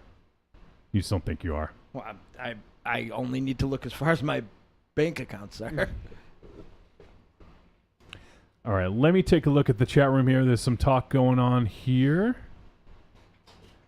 Corny says, "Where can I find the song, Wolfie?" Mars, is Guns Gold and Time on 20th Century Bastards? Okay, Corny, that is going to be available digitally sometime soon. We don't have an official release date, but we will get that up before the year's out. Mars, does that sound good? Yeah, really, honestly, anytime. It's just Okay. honestly a matter of like we have to reformat the names of the tracks, so it's all one album and not 22 albums because I messed it up the first time. So Okay, yeah. So we will we'll get that out to you guys soon. But yeah, Corny, you'll be able to find it on 20th Century Bastards when we do release that digitally. So far, it's only been available in person for for appearances and stuff like that. We wanted to keep it kind of special for a little bit, but we're gonna definitely get it out there. And let's see. this dude's books look fucking awesome. Yeah, right down your fucking alley. Yeah, Corpus Chrome ink. I just spent all my fucking what are they called? My points or whatever on Audible too. All right, so there's some hot and heavy chatter going on in the chat room, but I'm not going to catch up with it all. Is it about? Is it somebody liking me or you, or because otherwise I'm not? No. All right, so we talked a little bit about S. Craig Zahler. We talked about Bone Tomahawk. While you guys were downstairs, we talked about how it was our number 3 film in 2015. So when you have a number 3 film for us, we're looking forward to your next output, right? Oh, sure. Would you guys say it's safe to say that we're really excited for this? Hell yeah. Oh, absolutely, yeah. Okay. So he put out a great film. His first film was a fucking home run. Yep. And, we want to see if he can hit another home run here with this. So Brawl in Cell Block 99. Let me quickly run down some of the info here. And the flick is not rated, and it is 2 hours and 12 minutes. It is a crime drama. It just got released to VOD, so it is available now. If you're hearing this, you can check it out on VOD. And it was, as I mentioned, written and directed by S. Craig Zahler, and it stars Vince Vaughn, Jennifer Carpenter, Don Johnson, Udo Kier, Yes. and Dan Amboyer, Tom Geary, Mark Blucas, and is there anyone else who might recognize? That's about it. And the synopsis: a former boxer turned drug runner lands in a prison battleground after a deal gets deadly. It's a very simple way of putting it. Mm-hmm. Yeah. But it sort of hits all the high spots, I guess, in a way. There's sort of more to it than that, for sure. So this flick starts out, first of all, I want to talk, before we get too deep into it, I want to talk about Vince Vaughn. Yes. Now, when Vince Vaughn hit the scene, for me, it was in Swingers. That's when I kind of, noticed Vince Vaughn. And I got to say, I fucking love that movie. I fucking love that movie. Him with, oh, your money, baby. Oh, yeah, no. Vegas. I was a huge mark. That was, what, 97? Something like that. 798 maybe. I really like Swingers, but there was a period of my life where I kind of lived it. Yeah, I haven't seen that movie in years, man. I should revisit it. Me and Slacks had a couple of years that were Swingers. Ooh. Hey now. Well, it was funny too when he dropped. Swingers is a very funny movie. And then he kind of rose to prominence, but he didn't do the comedy thing. He did Clay Pigeons. He did that weird fucking movie when he was in they were doing drugs in Southeastern Thailand, and then Return to Paradise, the flick where it was the 3 dudes on vacation, 2 guys leave, 1 guy's left with a whole bunch of hash, and the whole thing is this guy's gonna be put to death unless Vince Vaughn and his friend go back and share in a sentence. Yeah. Fuck that. And then he did the Psycho scene by scene remake, which was funny because he was real skinny in Swingers, and then he kind of got built a little bit. It's almost like Chris Pine. Who's Star-Lord? Chris Pratt. Chris Pratt. Very similar career where eventually Vaughn was in Jurassic Park 3. That weird The Cell with J-Lo and he was in The Cell. But all against comedy. But you know what's weird about him though? I don't think until this movie, and I was talking about it. You'll hear me mention this because when I'm watching certain things, sometime I me and Jakey will text back and forth. I didn't know he was a fucking monster. Oh my god! The stats were all there. Right. He's been in movies, but he was never presented as As a big guy. tough yeah, guy, as a big really. guy. Yeah. Well, as a big, not just a big tough guy. guy, Yeah, I like, got you, like yeah. a big guy. Yeah. Like know, tall. Even in like Clay Pigeons, like he was physically formidable, but not like I don't know, like Well, that was my point. Yeah, I just never thought of him as being all that. he's you know, fucking like he's tall. He's like Arnold Foe big. But look at Psycho. That was a problem with him being cast as Norman Bates. I thought where Norman Bates was very mousy, and I think Vaughn being like so tall was too menacing to be Norman Bates. Yeah, I just Yeah, think I he's never 6 like picked it up. Yeah, he's 6'5". Yeah, That's pretty big. he's a big boy, Tiny white size. and Ty's not that tall. No. Gotta be close. 6'3", 6'4". I I'm think tall. 6'2". I'm taller Huh? than Tiny. Yeah, he's 6'3". Are you taller than Tiny? Yeah, he is. Are you? Yeah. I'm 5'10". But he's big in this. Big in the pants. Yeah, fucking A. An A-. It's from the movie. Yeah, Leave yeah, me yeah, alone, yeah. man. Wolfie, what's the matter? You look lost. No, I was just reading the chat room. Oh, okay. Well, stop that. All right, fine. So he had done, obviously he'd stretched his acting muscles early on in his career. And then he kind of went on this run, or at least seemingly. I mean, he kind of maybe reclaimed some of that with The True Detective. But he went on a run of comedies and romantic comedies. Is that good? Yeah. Season Detective. one is awesome. I've never seen it, so I can't say. But we had like Wedding Crashers, we had Fred Claus, we had Couples Dodgeball. Retreat. Right. Yeah, we had a bunch. The college movie. The college movie. Can you Yeah, can you elaborate on elaborate that? a little bit more, No, buddy? with him and one of the Wilsons and Will Ferrell. Will Ferrell. Old school? Old school. Yeah. I was going to talk about the mid 2000s, but so he did, kind of a run of like romantic comedies and stuff like that. And then for him to be in this seems like, whoa, like this is a shift, obviously looking at, I guess he was in Hacksaw Ridge, which I hadn't seen. So it looks like this isn't like a big shift for him. He's done a lot of different stuff, but he is most well known for his comedy work, I would say. This right? could be a switch, though. He may be used could be. in a different way. Like, Yeah, this could be the start of a second career for him. My only thing with that, I agree. I hope enough people see this movie. That's what I hope. Yeah. Obviously the Hollywood folks and people in the film industry will, I think. Hopefully. I feel like Vince Vaughn, like he'll get offered a remake or something now. You know what I mean? Or a superhero movie or something. Like, this is like a hot, like he's on a streak here, right? So, yeah.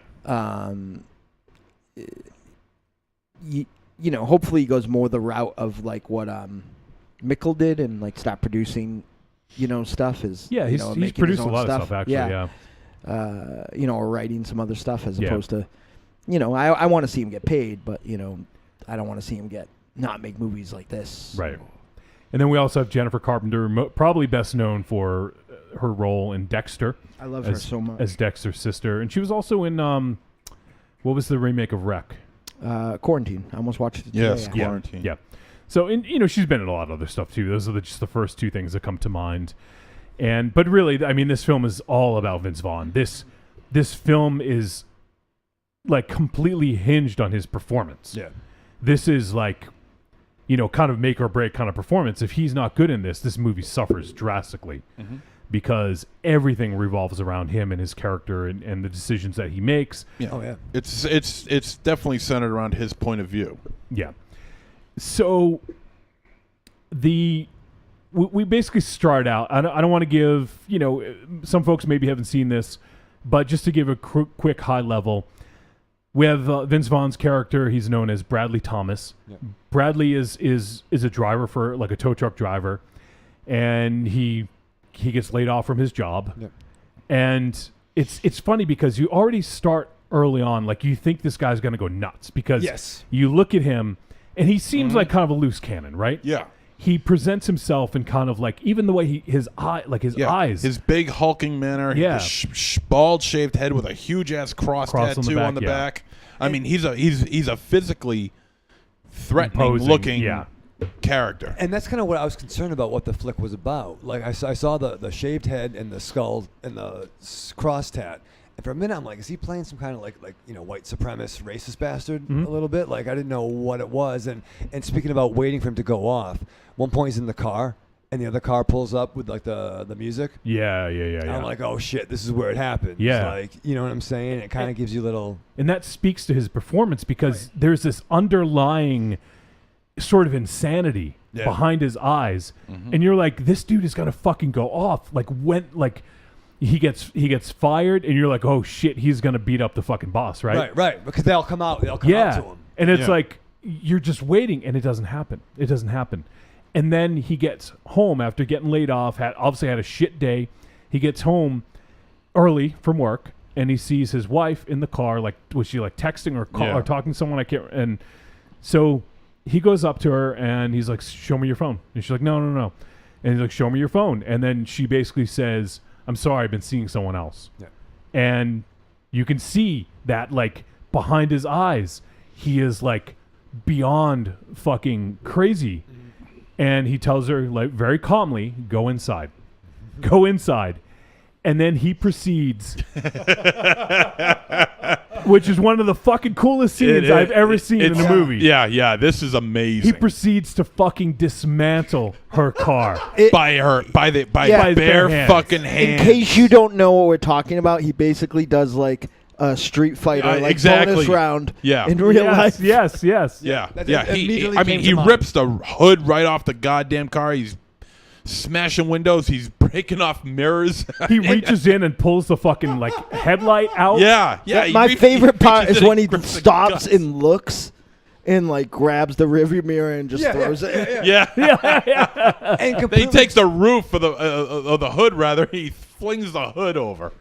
It's I'm putting that scene out right now. We gotta absolutely amazing, and it's completely believable too. Right? Oh yeah, absolutely. Totally believe. Like that. if you haven't seen this film and you're hearing us talk about this, you probably think this is far fetched. But in this movie, it makes complete fucking sense. Yeah, it's not far fetched at all. What we're telling you is what actually happens, and the appearance of Vaughn in this picture, particularly during this scene, because we just met the guy, is very interesting because when you see Vince Vaughn in other pictures, you see him as this somewhat happy-go-lucky character. You see him here, and it's a complete 180, and he's thoroughly menacing. He's downright frightening to look at. And at first, you wouldn't think that was Vince Vaughn, but but look at the face, it's definitely him. I gotta say, and I'm jumping ahead right now, but I don't think that Vince Vaughn is the biggest chameleon in this movie. I love this scene, by the way. Like the flag is like flying behind him. Because there's nothing like outrageous about him. There's certainly no prosthetics. But I don't know that I would have recognized Don Johnson if I didn't know Don Johnson was in the movie. No, I knew that was Don Johnson. They never know. Well, you have IMDb open 24 hours a day. No, I don't have IMDb open 24 hours a day. I just knew that was Don Johnson. Here's the fucking mirror. He tosses it. Listen, we've all been there. Oh my god! His dismantling of the car is fucking incredible. You guys got this movie is worth it just for this, and this happens within the first 10 minutes. And his knuckles are all bloody. Like it's like it's look at this. How do you? I mean, honestly, how the hell do you do that? He pulled the fucking hood off of the car. He just yanks the fucking hood right off the car. You can tell right here too. He's measured. Like he knows what he's doing. Yeah. You know, like he's insane. I thought he was going to rip the engine out. I was really hoping he would, like pick it up and just toss it somewhere. But so much stuff. He actually has a little bit of a Keaton thing too. But we're noticing, talking about the eyes, he does things in here he's done in other movies. Like he does the wink and he does certain Vince Vaughn mannerisms, but it's through a different lens. Right. In this, he kind of takes the kind of funny, it's money baby stuff, and it gets a little bit fucking dark. Right. Bosch says, I enjoyed the film. Vince brought the heat. I didn't think this flick was going to be good at all. Went in blind, was surprised. So he dismantles the car. He comes inside. You can tell like he's calmer, right? He's like kind of washed over him a little bit. He comes in. He sits down on the couch, has a conversation with his wife, and basically they decide this isn't going to happen again. we're going to start a family. Things are going to be okay. It's like kind of the weirdest reconciliation, like ever. But it makes sense. They're almost, well, I don't want to say they're impoverished, but they're lower middle class, and lower mid-class. he wants a better life for his family. So, or his impending family, and his little koala. Yeah, his little koala, and decides to go back to running drugs. Right. I mean, in retrospect, it makes perfect sense because I feel like he would have just beat up that car till it was either gone or he wasn't mad anymore, and he would have beat up somebody else's car if he was still mad. Like he wasn't going to go in the house, mad. And that's the thing I love is that this, for someone who is on the opposite side of the law. He is a fucking good person. Like he at least, well, I should say he has his morals and his code, and he sticks to that. And that's standing by his family and doing what's right for him and his, And that's something very admirable about this.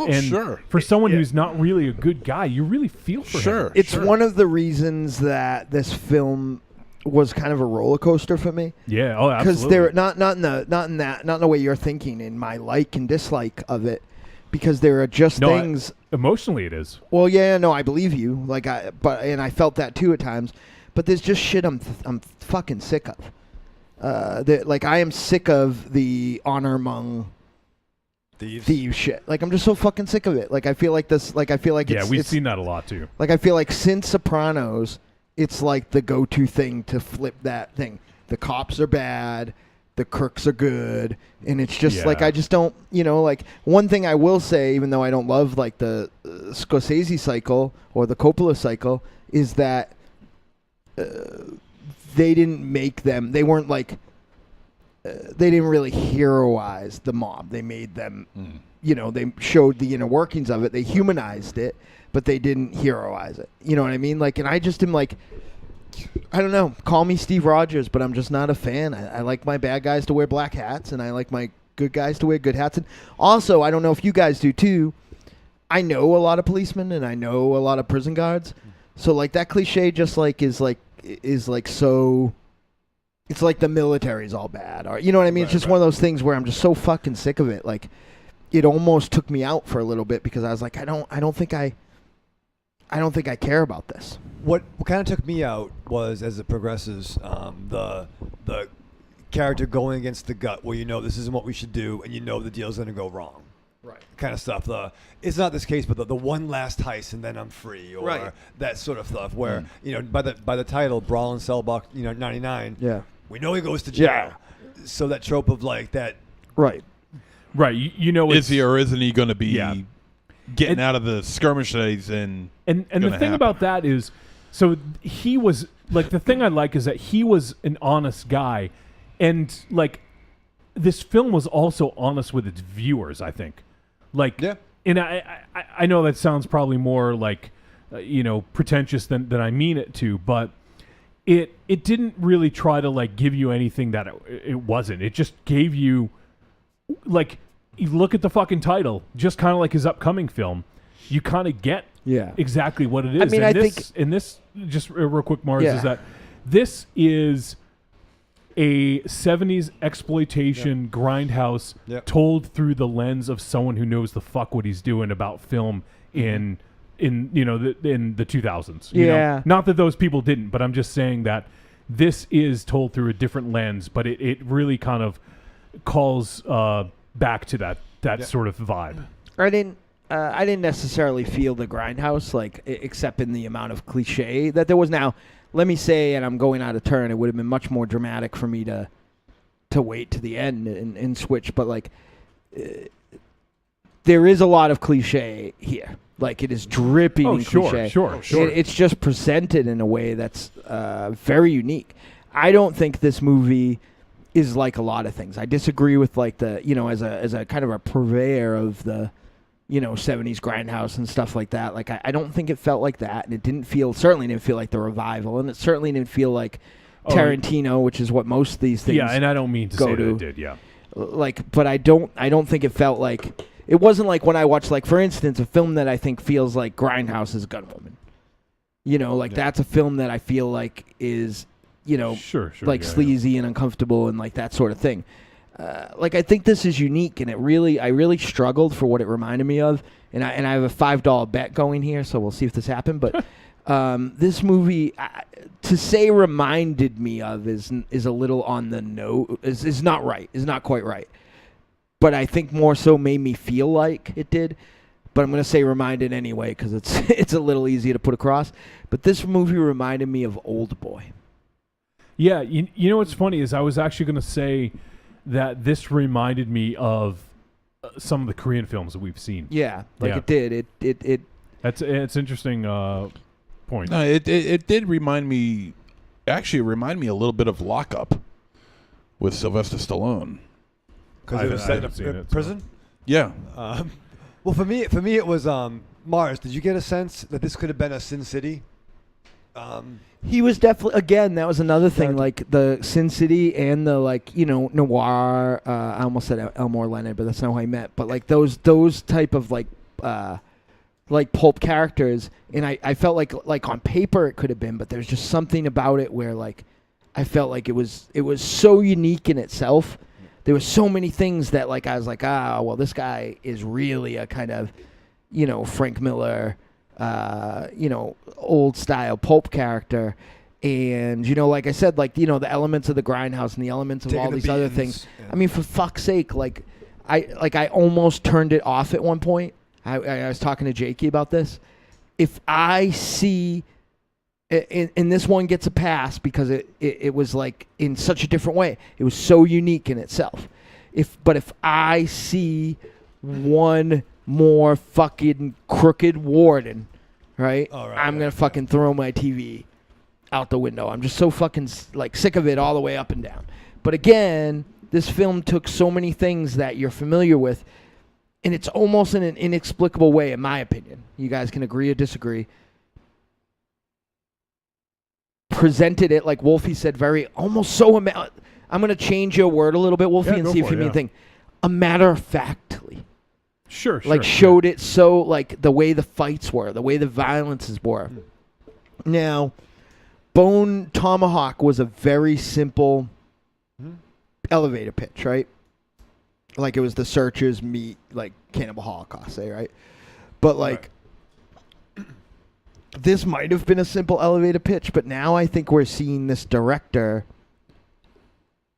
come into his own in the sense where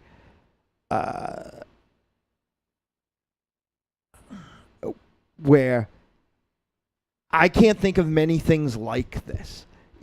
Many things as it cribbed from in literature and film and tropes and cliches and all these other things. I can't think of another, and I was not. It was almost so alienating in its uniqueness that like I was almost not liking it. You know what I mean? Like I was finding things, and there was a certain point where a lot of my complaints, I won't give it away, and we haven't got there in the synopsis, got thrown out the window. Like every little complaint I had about this, yeah, like was just all I kept saying is there has to be an easier way to. And then there was a reveal, and I was like, "Oh well, there you go." No. Like it makes sense now. And but it just like I've never seen even that little plot thing. I've never seen that before. He definitely seems to, for whatever reason, make backloaded films. As far as like the like if you were cutting a traditional Hollywood trailer of this, like you know what I mean. But I think the thing is, I just want to real quick. No, please. Leannis in the chat room says, I've never really heard of a movie like this, to be honest. And again, to make something truly original is impossible. Freshness and originality comes from a combination of well-worn tropes and ideas. And as Mars was saying, this is not an original idea or original story. No. But the delivery and the way that it feels fresh for some reason. Whether it's because we haven't seen this in a long time, this sort of thing. So it's not wholly original, but it feels so fresh and or refreshing. Maybe is a better word. Like to see this is very refreshing. Mm-hmm. It does harken back. I got to find a better way to say it because it does harken back to like the 70s films for me, and I think maybe it's because they harp on one simple concept. It's not convoluted. It's a guy trying to do right by his family. That's pretty much what it comes down to. There's obviously more intricacies than that, but like a lot of those movies in the 70s, it's like, you know, thinking of like, you know, a guy who does this, or, you know, like it's usually you can tell the synopsis in one sentence and totally get it. Right. Whereas nowadays, a lot of times people are adding a lot of intricacy to it to try to make it feel original. But this takes sort of an old way of telling a story and combines it with some newer storytelling techniques and really makes it feel refreshing. Right. It reminded me in a way of totally different movie in every way. But if you picked up the script for Free Fire, yep, like a lot of the things in that film would probably read an entirely different way. You know what I mean? And you would probably envision it. If you pick this up and read it, I think you would think Tarantino, Rodriguez all the way. You know, but it's not that. As much as it is that in a way. It's not that. And I sort of disagree, too, with who had said that? Was it that there wasn't anything original? Leanna, she hadn't seen it, but she was saying. I mean, I'm not even speaking of this, like, through doing, like, 90 million movies on this thing, like, I mean, I can't believe I'm fucking championing this movie in a way, and I hope Michael Ravenshadow pulls out a large caliber pistol and caps me for even bringing it up. I hated this movie, and I hated it with all my guts. But I've never seen a movie like Evolution before. True, yeah. You know, I've never seen a movie you like... You did hate that movie. I've never seen a movie like Kuso before. Like, there is original... There is original, yeah. There's plenty of original ways to tell stories, and there are original stories to tell. The problem is, and it was kind of a problem for me in this one, is that as artists that are making things for commerce and presentation, your natural inclination is to try to hook your wagon to something that is familiar. You know what I mean? Like, where if your story is something very pure and very different, and you can lean into something like maybe a siege film or, you know, a rape revenge film or a slasher or whatever kind of subgenre to make it more like palatable for the audience. Like, I think that's kind of what happens, but, like, I feel like I've seen so many movies. Again, not to beat a dead horse, and certainly not to beat a live Ravenshadow. Thank you. But, like, in pacing, like, what's another movie, and maybe I'm missing something very obvious, but what's another movie like Get Out? Like, they're, like, you know, like that I don't even feel like had a lot of genre trappings to lean on, right? Until, like, the very end where they kind of copped out. Like, am I crazy? Am I missing all this, like... this subgenre? Like, I think there is original stuff out there. I don't think it's that important in the sense where you can do John Wick, which is not a very original concept, and have it be fucking awesome, right? Right. It was done very well. Yeah, you know, like well, Taken, same thing. Yeah, sure. Yeah, like you know, there's a lot of stuff that isn't, you know, like I mean, we're still making fucking Frankenstein movies, and Edison made the first one, so, you know, we're not afraid to, like, kind of go back to the thing. But we were all in a film. I guarantee you, whatever happens in that Brian Pollan film we were in, you've never seen anything like it.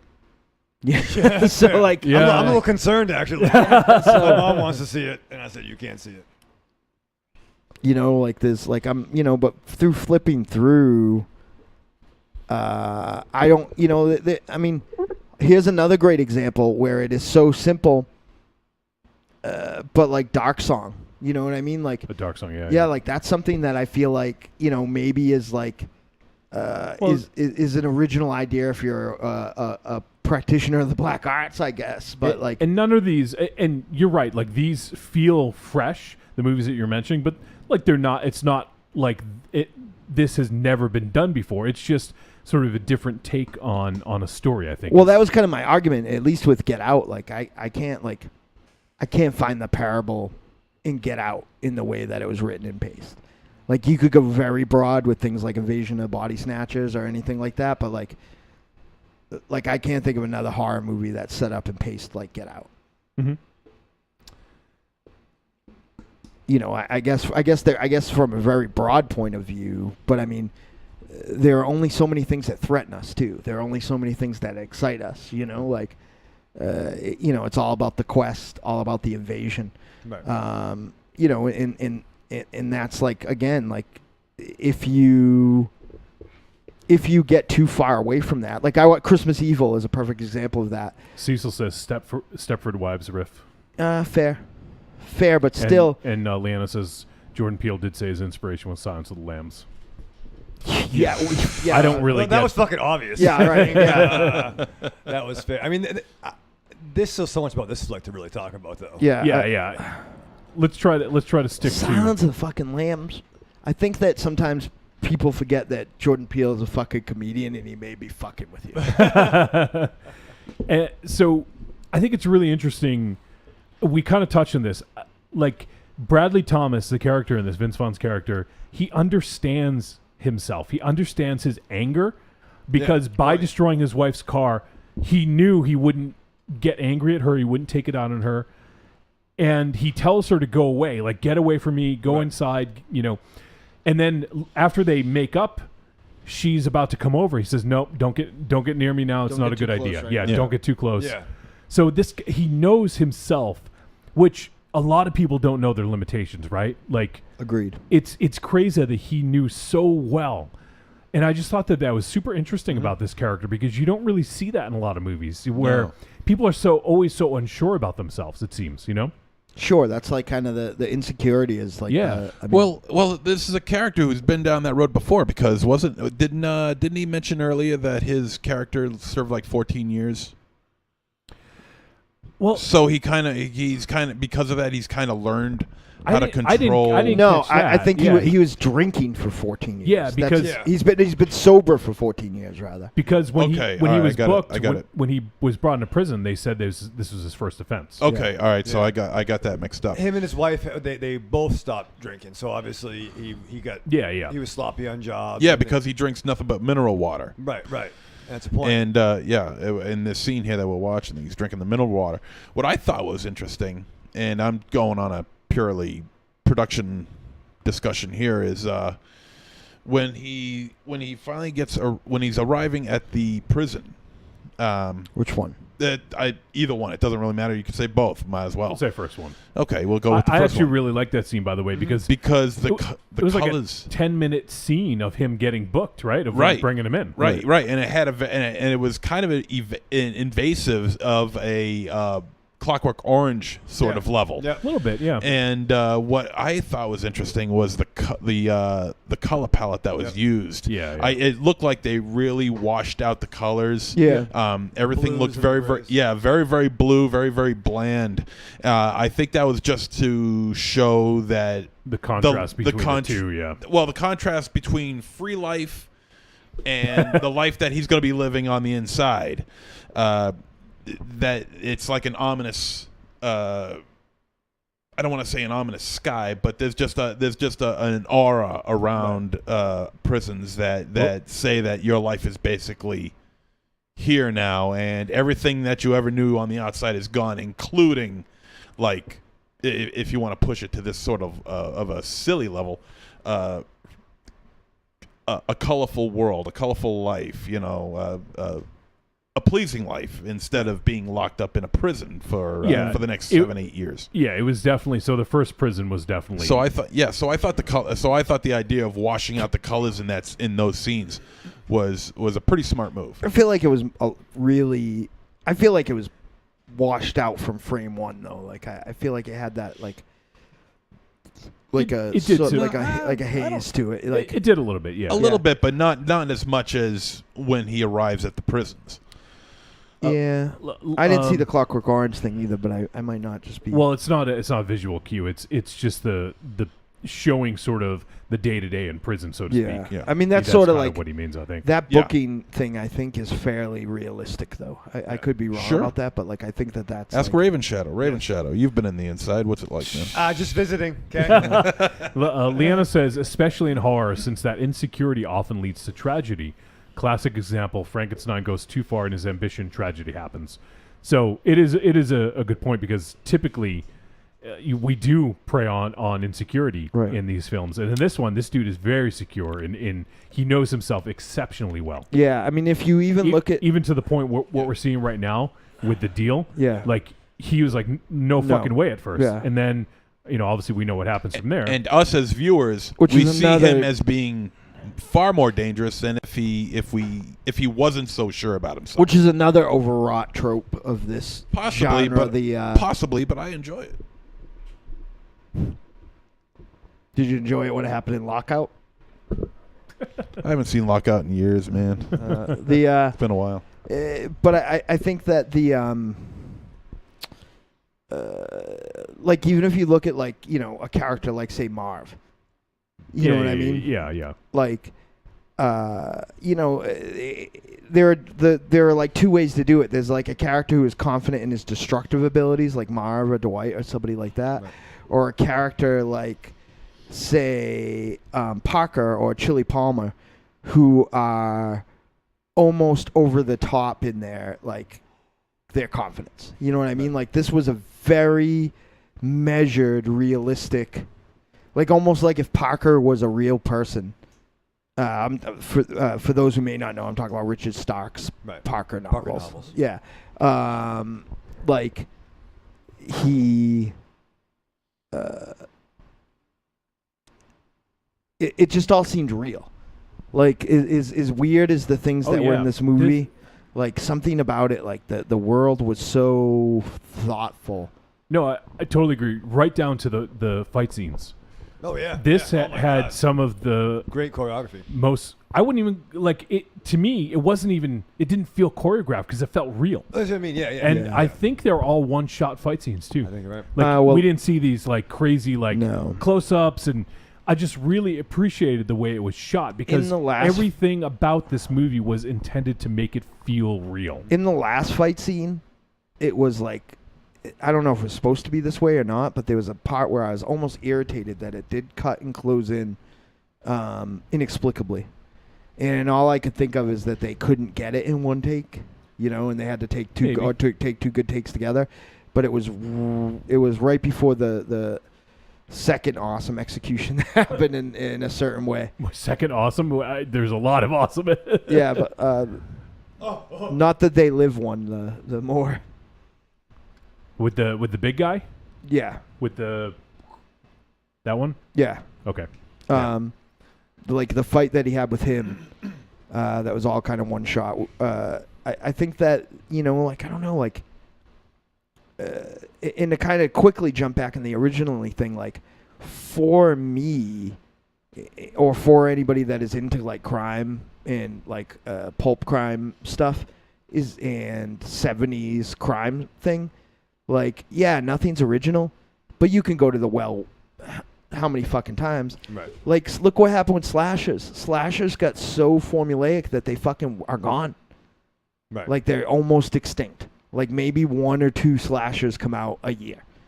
But, like, it's, like, and the same thing happened with just about any genre, but, like, you can like, for me, the evil warden is almost as, like, fucking cliche and boring as the police captain who's, Yelling all the time. taking badges and sending you back to the beat. But the thing about that, Mars, is all the other characters were sort of generic. Right. But except for Bradley Thomas. Like, he was the one that had emotional depth to him. And well, he was kind of simple. generic, too. Yeah, he was simple, but there was a depth to him that the other characters didn't have. Right. Well, I think the over the topness of that particular warden was in contrast to the first place. Yeah. It definitely was to contrast. It had to become Arkham Asylum, right? Right. It had to be that. Yeah, I think that I think that this film for me was a contradiction in a good way, because again, on paper, this is all stuff I'm completely sick of. Right. But in presentation, it was so disarmingly different that I didn't. I guess for lack of it, I love it, but as I was watching it at times, like I couldn't. It was almost it's like when you hear a totally different kind of music the first time. You know what I mean? Like, or you see something like a totally antagonistic type of art for the first time, and you're like, I don't know that I can, you know what I mean? Like, you can't, it won't let you wrap your head around it. Yeah. It won't let you, it's not like synthwave. Like, in the first note of a synthwave song, I fucking know what it is. I know where it's going. I know what's going to happen. You know, like all those Shaw Brothers movies. Like I know what it is. I know what's going to happen. You know, like a million Michael Dudikoff, Yes. you know, American Ninja or Crime or something Commando movies. I fucking know what I'm in for. You got to Michael Dudikoff your pants in him. But in this one, like I think I'm not putting my point across correctly. Like I didn't.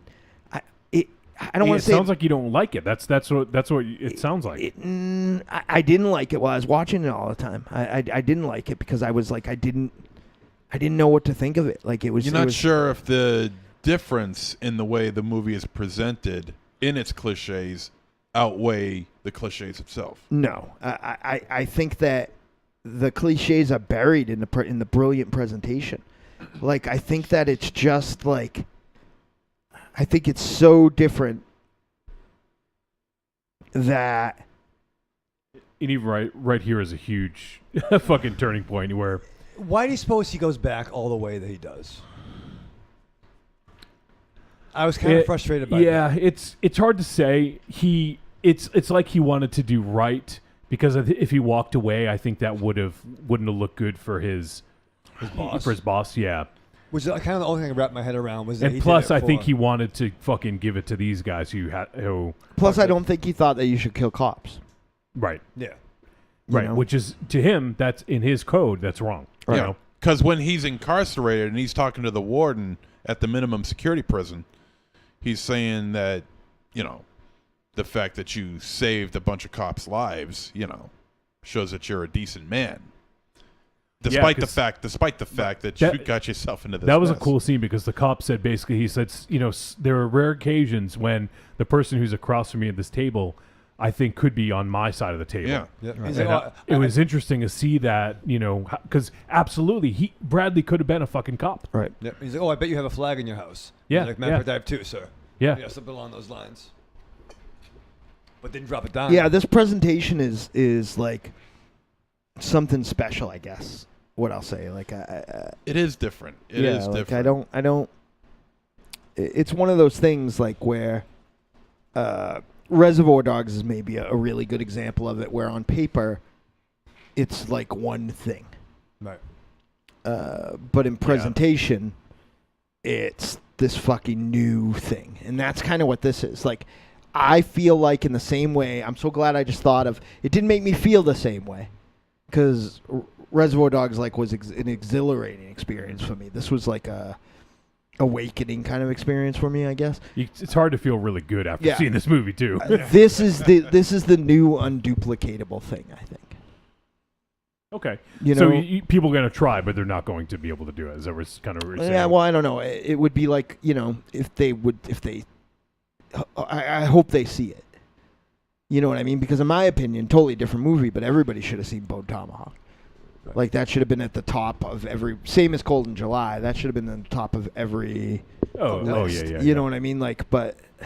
And I think a huge thing is the performance by Vaughn. Yeah, it almost is all... You one misstep in this world. So it's almost like the director painted a picture and made a virtual reality world, right? Yeah. One fucking misstep in this world, and it all unravels. Yeah. Because it's predicated on super familiar things presented in really outrageous way. Like, you shouldn't have in these two movies.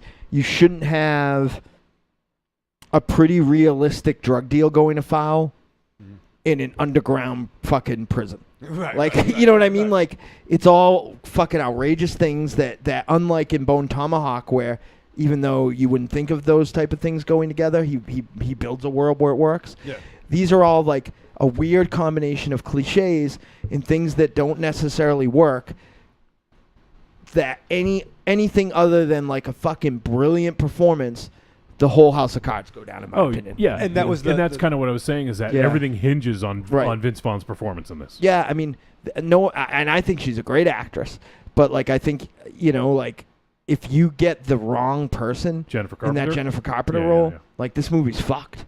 Even though it's not a lot, it's just enough to take you, to Well, it has to be believable. Right. He has to between their relationship is really that's the linchpin of this. You don't have a realistic drug deal going astray, right?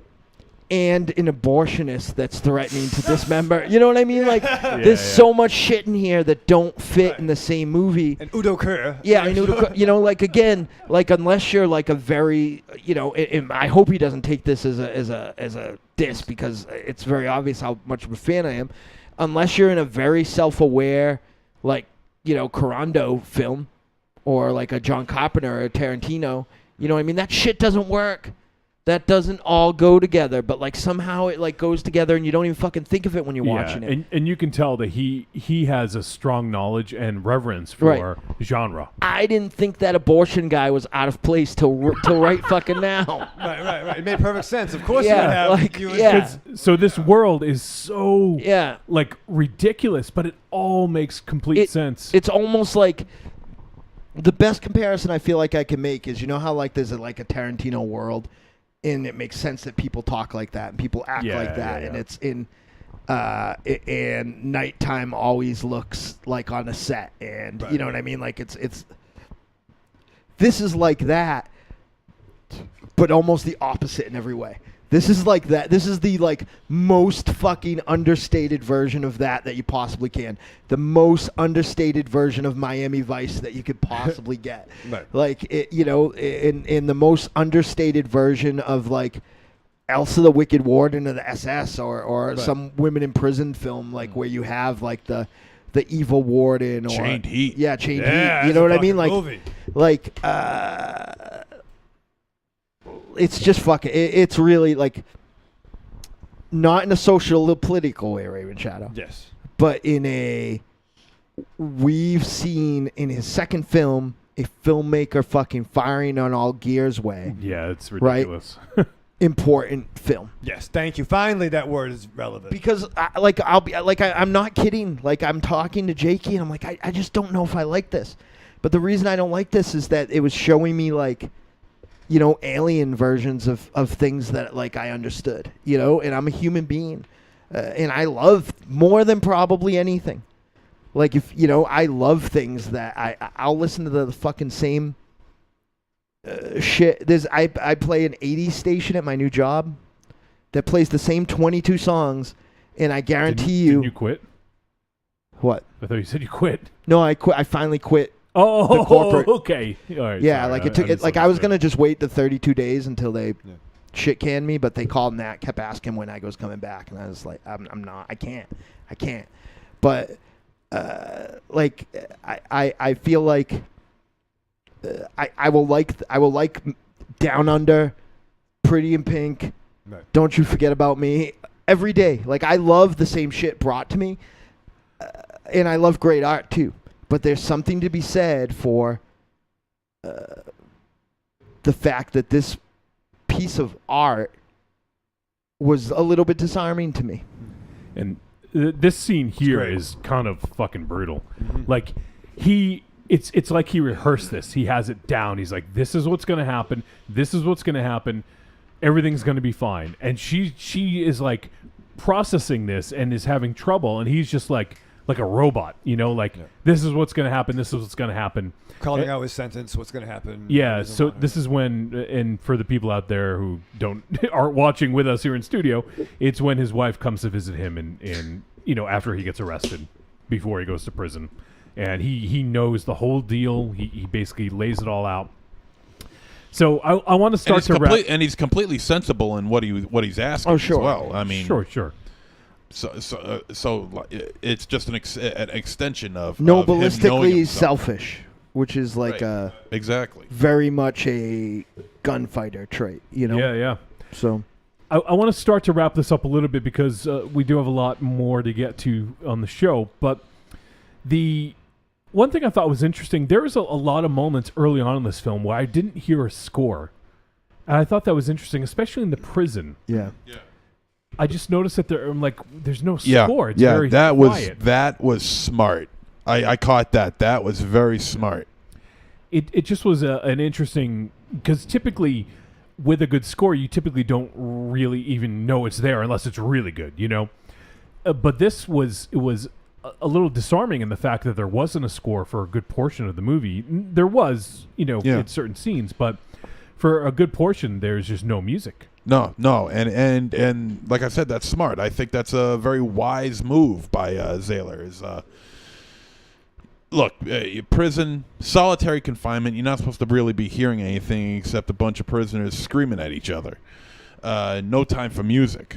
They want you to suffer. The director wants the viewer to, supposedly, suffer as much as the prisoner does, at least in an audible level, anyway.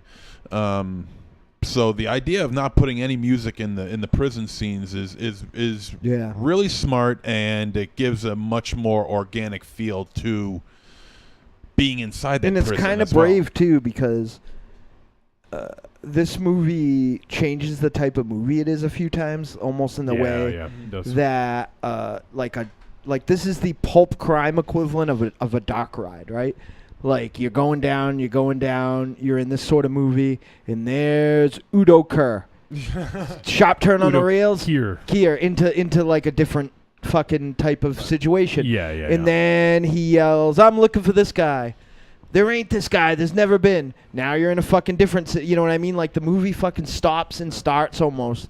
Not in a momentum sort of way, but in a what you think the plot you're following sort of way is 3 or 4 times. And again, if you think about this from watching it, like without thinking about it too much, you may think this is a kind of simple narrative, that it goes A, B, C, D.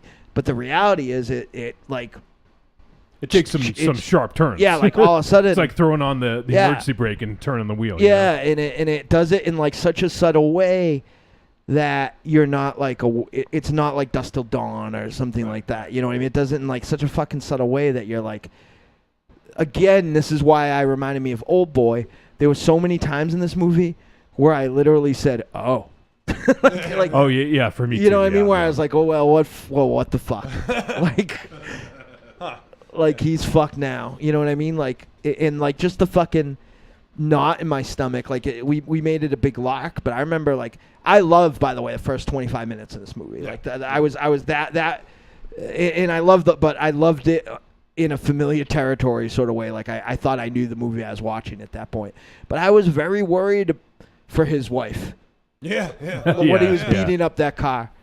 Yeah. Oh yeah. You know what I mean? And that's kind of the point, I think. Is that you should be. Yeah. But again, you brought up a good point that I didn't even think of in the context of what it does. That relationship takes the fucking does like all of a sudden slams on the brakes and goes in reverse. You know what I mean? So many times you think you have the cut of this film's jib, right, if you will, but it's just fucking. It's like a greased fucking Monster Zero. You can't catch it. This film, I'll just say, this film is slow. For a good 3/4 of this movie, it's very slow, but I was absolutely captivated. Yeah, like there's just enough to like, and then when the shocking moments happen, it's like, okay, you went there. Yeah, and truth be told, it's kind of slow when it's not in a kind of very I Saw the Devil Korean film sort of way. Oh yeah, you know absolutely. what I mean? Like where you're hanging on every second of the movie, right? And the just sort of the emotional weight is sort of what carries it. And I think that's amazing that he was able to do that with this film. I was completely captivated throughout the entirety of it. And I, in hindsight, I'm like, there's a lot of slow moments in this, but it didn't seem that way when I was watching it. No, it came across a lot like it's almost though as if Kubrick directed this in a sense, because it is a slow burn film, but every scene that you're watching contributes to what's going on here. There's really very little fluff in this movie for 2 hours and 12 minutes. 12 minutes, yeah. There's very little fluff. Even the stuff that at the time you feel like it does has, I guess, for lack of a more eloquent way to put it, emotional callbacks. The conversation that he has in the interrogation room, and the conversation that he has on the phone are, while not similar in like dialogue, are very similar in their dynamic. In those two people's dynamic, I don't know, like. Bosch said, "Whoa! I wouldn't compare this to Kubrick." No, we're not saying that S. Craig Zahler is the next Kubrick. No one is. But I think there are. I'll agree to a point. I think that you are in the hands of a very confident, deft filmmaker who knew what every scene meant to the overall story. And that's just something you don't get with a lot of directors. No. I just feel that this, whether or not he is confident, I mean, I don't know the man, but I could feel the confidence in almost every shot, like he knew what he wanted to do and he did it. Oh, shit. Oh, all right. We're getting to the one of the first fight scenes here. This is the hallway fight scene. And this is so fucking good. There are some edits in this, but they're very few. Yeah. And like, it's almost like this guy was surprised too, because he liked this dude. Like you could tell they were a sort of a adversarial relationship in a way. Yeah. We're talking about the cop who was trying to get in a box. Yeah, trying to get in the box. He was busting his balls because he wanted him to come around. Like right, he saw right. In him. Hot take. You ready? Bosch is gonna get mad at me. Not for nothing. I wouldn't compare this to Kubrick. But it took Kubrick a lot more movies to become Kubrick than if this guy. Oh, sure. Like like if you had just saw Spartacus, you're not going to go, Stanley Kubrick made this. Like, it wasn't Killers, until like Killers was awesome. No, it was fucking great. Moon landing. But it's not. But, but I feel like till Lolita, he is where he kind of pivoted and started to become his own voice. Yeah. Oh, god damn that! It looks like it. Yeah. Fucking brutal. Yeah. So we got to start to wrap this up a little bit here, but can we just watch it? We are. But can we just like? I love Don Johnson in this. I know it was already mentioned, but yeah, Don Johnson was good. Yeah. I think Udo Kier was really, really good. He was Udo Kier. Yeah. And what a fucking... he's always fun to watch. The ending was awesome. What a shithole. And I have no idea if prisons... I can't imagine that there's too many prisons, if any, that are like Red Leaf. Yeah. They go down south. Yeah, I was going to say the set design... I was going to say that. The set design on this film was really quite good. And one thing is interesting. This prison here, the first one, was all blue. It's very nice. And then the second one's called Red Leaf. Like, I wonder if there's a contrast between the blue and the red, Is Dragged Across Concrete a movie about that other prison that everybody's talking about this movie? The one out in Austria? Yeah, and it actually sucks. Yeah. Like... What about the line? There's a couple quotes that I thought were funny. Are you ready for 9/11 Part 2? Yeah. Yeah, right. When one of the tough guys was talking to the cops, and then the other one was red, white, and burrito. Yeah. And man, I was going to mention a couple of the brutal scenes in this, but I kind of don't want to mention. Don't do it. Yeah. Because let people find out. You gotta see it. And this reminded me a little bit, actually. Once again, I don't want to do comparisons, but this reminded me a little bit of Nicholas Winding Refn. Yeah. This is like Refn if he came from 42nd Street. Again, it's like the 80s grimy 42nd Street, and not like sort of a neon sort of, kind of feel to it. That's what I think is great about Refn, though, in a very tiny white sort of way. I feel like Refn thinks he is that. And like, yeah. And like, it just fucking is so fucking weird. But the brutality in this film, it reminded me of Drive, because Drive was, there's moments where it's just kind of this, this pretty film to look at, and all of a sudden you're seeing Ryan Gosling fucking stomping, violence, stomping on someone. Yeah, and the violence in this seems to fit a little bit better in the world, but it's still shocking when it happens, and I love why it happens, because Bradley just wants to do what's right for his family. Right. It doesn't matter who suffers, because he's got this code and himself he's included. Himself included, absolutely. And his great fucking motivation. And you know what I mean? All I gotta say is, fuck that ending. And I don't mean fuck that ending because I didn't like it, but it was like perfect and fucking amazing. That's I was when it was boiling down to the very very end, just before the credits. I'm thinking, how the hell is this going to end? You know, I'm thinking of as I'm watching, I'm thinking of many different scenarios on how it's going to end, and how it did end up ending was one of those scenarios. But I didn't expect it to end like that. Quite like that. It's almost like, did anybody else feel like there was a point where maybe he pumped the brakes on Bone Tomahawk where he wasn't? Like that Bone Tomahawk was going to go totally cannibal holocaust and it was going to end in a worse way that it did. You know what I mean? Like I wonder if just a little more freedom allowed his nihilistic side to come up, which again is a very, exploitation, low budget cinema sort of thing. You know what I mean? Some theories say it was always too expensive to actually film the happy ending. Dario Argento basically paid for the quasi happy ending in Dawn of the Dead. On a Romero budget, there's nobody flying away in no fucking helicopter. So I think that it's just like, I don't know, like this is like I know that Jakey liked it and we didn't talk about it much beyond that. I tried not to listen to the I didn't listen to the Cult review, of Muscle thing because I have a tendency when I agree with CDR especially to kind of like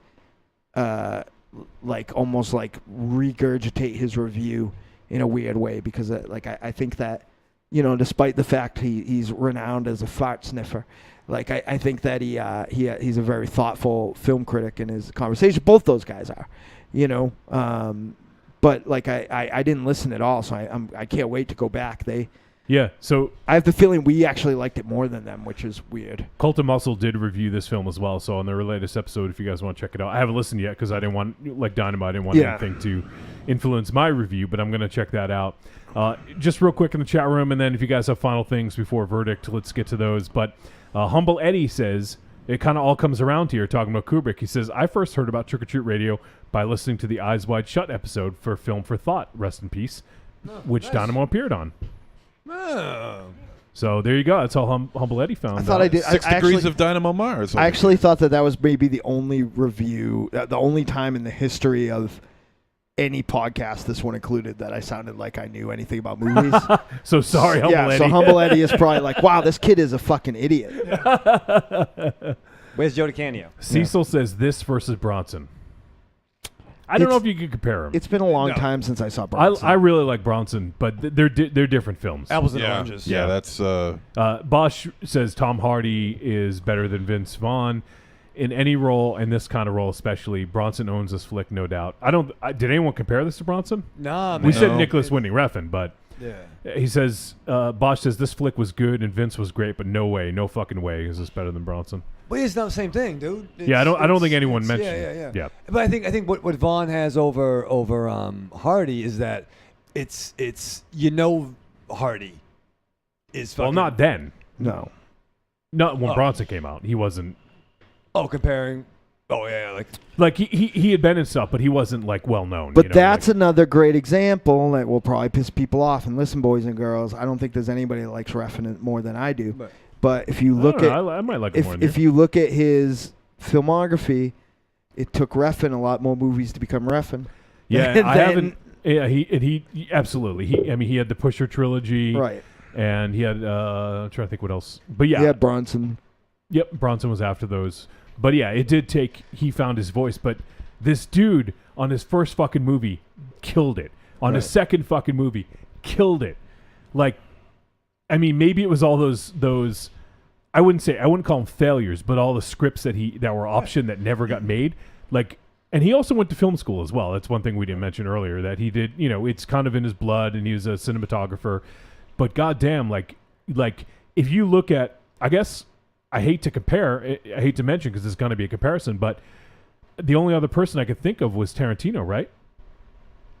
Oh yeah, like right away. Oh sure. You know, I mean now he wrote the script to this, and and now was this one of the 20 that was no failed before? And not that I'm aware of. I think he wrote this and then did this because he works with the production company. I just want to make sure I get the name right. I think I remember it, but I just don't want to fuck it up. But with the production company he worked with on on Bone Tomahawk, and they must just have a good relationship because they've done all three of his films. So, where is? Let me just find. I tweeted about them earlier, so let me just see. It is Cinestate. So they produce Bone Tomahawk, and basically their MO is they're here to create bold and authentic entertainment. And so they're also are producing Dragged Across Concrete, his next film as well. So, you know what's interesting about Just that Asylum title. Asylum Blackout, actually, that I just thought of? Yeah. It's about a metal band. Oh, really? That all work in the same. Oh, I gotta check that out. Like Asylum when shit goes awry. It's on one of the streaming services.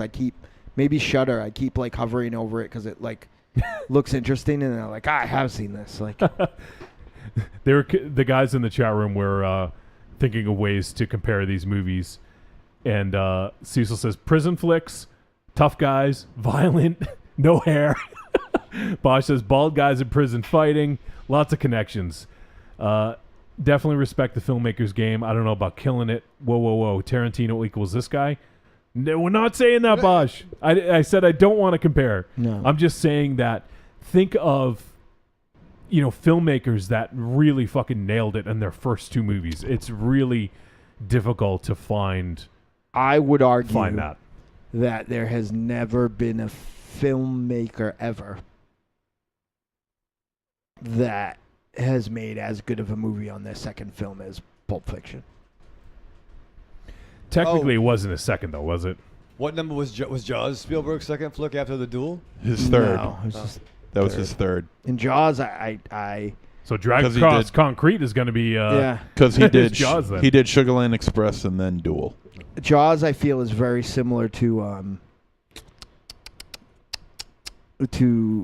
Texas Chainsaw in a way, where I feel like there's a lot more artistry put in it, like intentional artistry, but I feel like Jaws could have been totally fucked just by things going correctly and it staying on schedule. Right.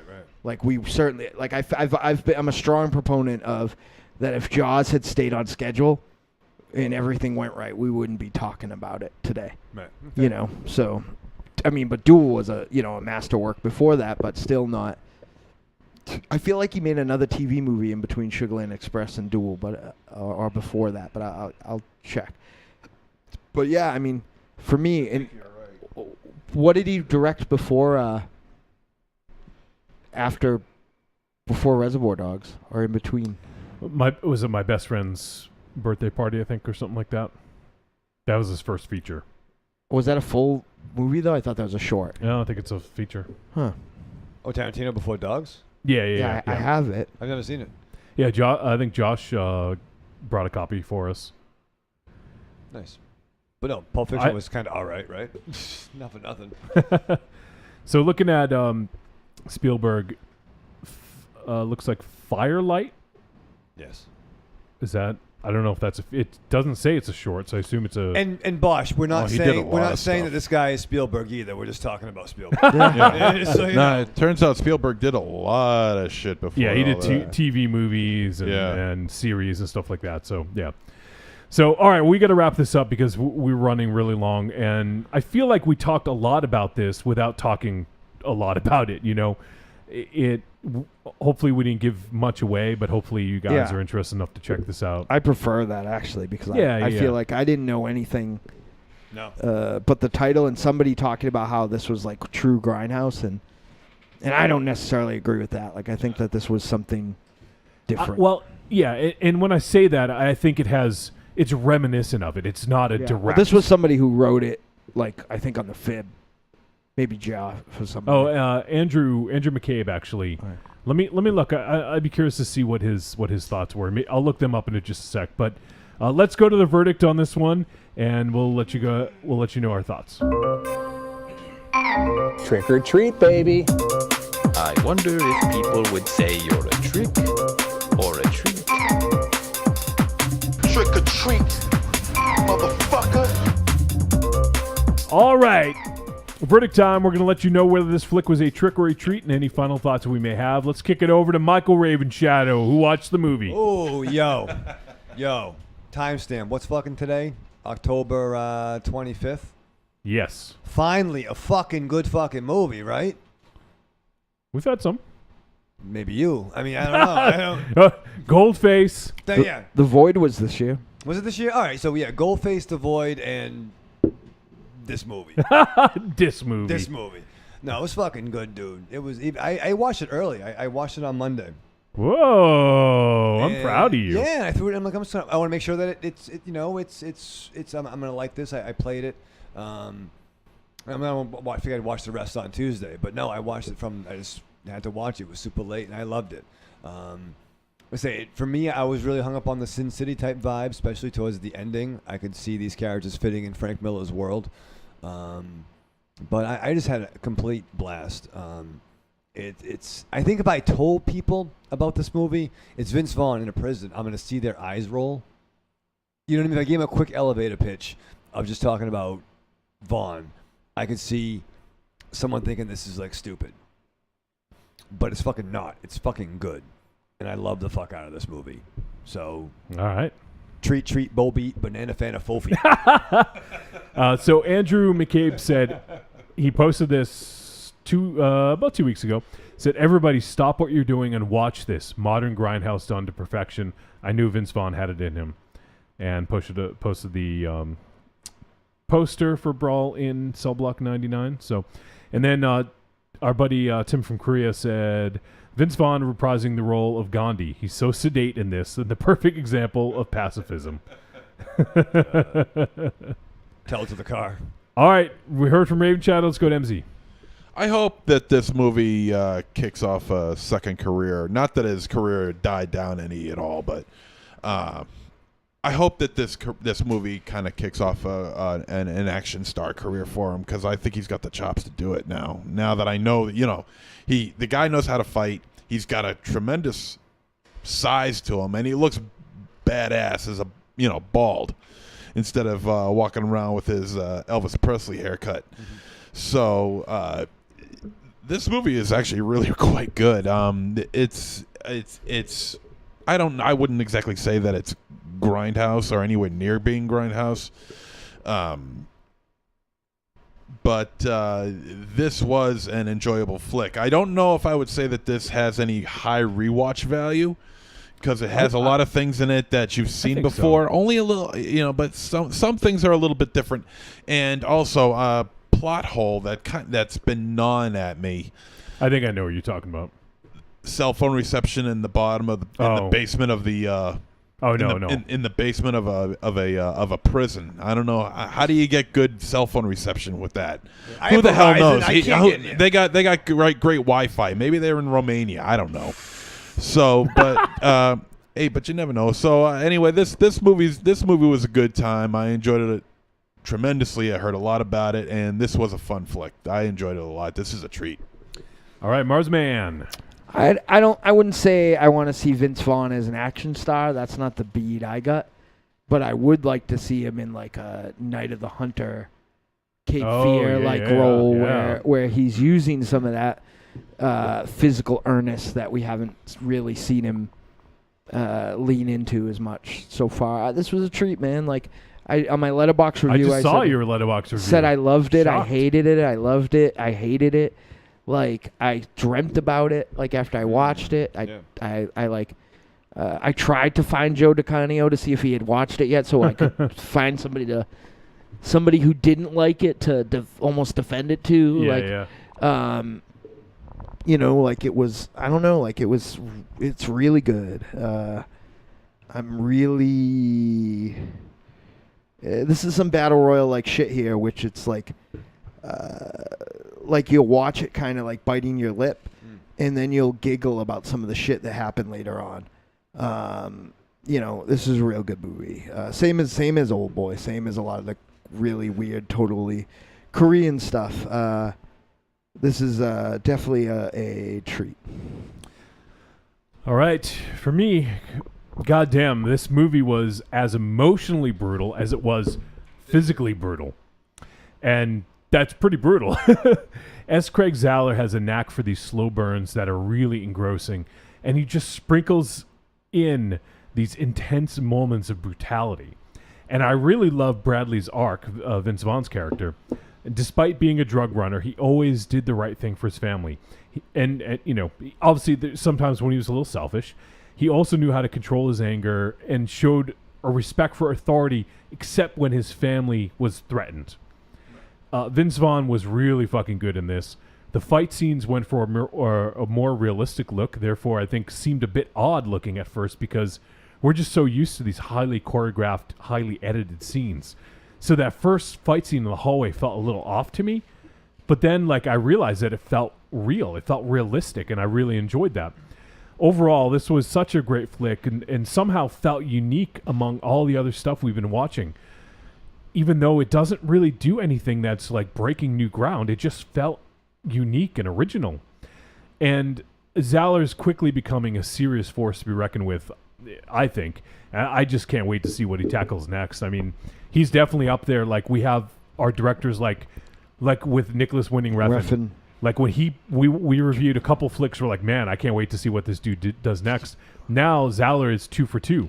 This is 2 great films that he's made. His first 2 fucking movies. So I can't wait to see Dragged Across Concrete.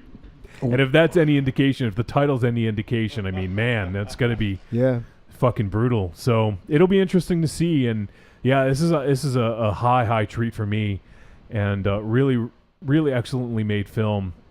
And I can't wait to see more from Mr. Zaller. What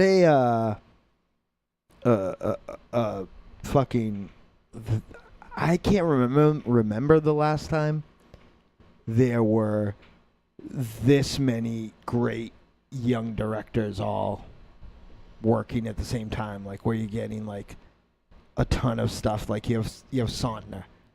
Saulnier. Yeah. You have Gareth. You have what's his name Evans. who did a Field in England, and Wheatley. Ben Wheatley, yeah. Yeah, like and now this cat like Refn. It's just fucking. I mean, Refn has been going since the '90s, but like it's like just so strong director, like young-ish strong directors with a lot to offer. You know? I mean, I'm anxious for the next. Make fun of me all you want, but like, as soon as the next Gosling film comes out, I'm fucking gonna be there. You know, like it's just like.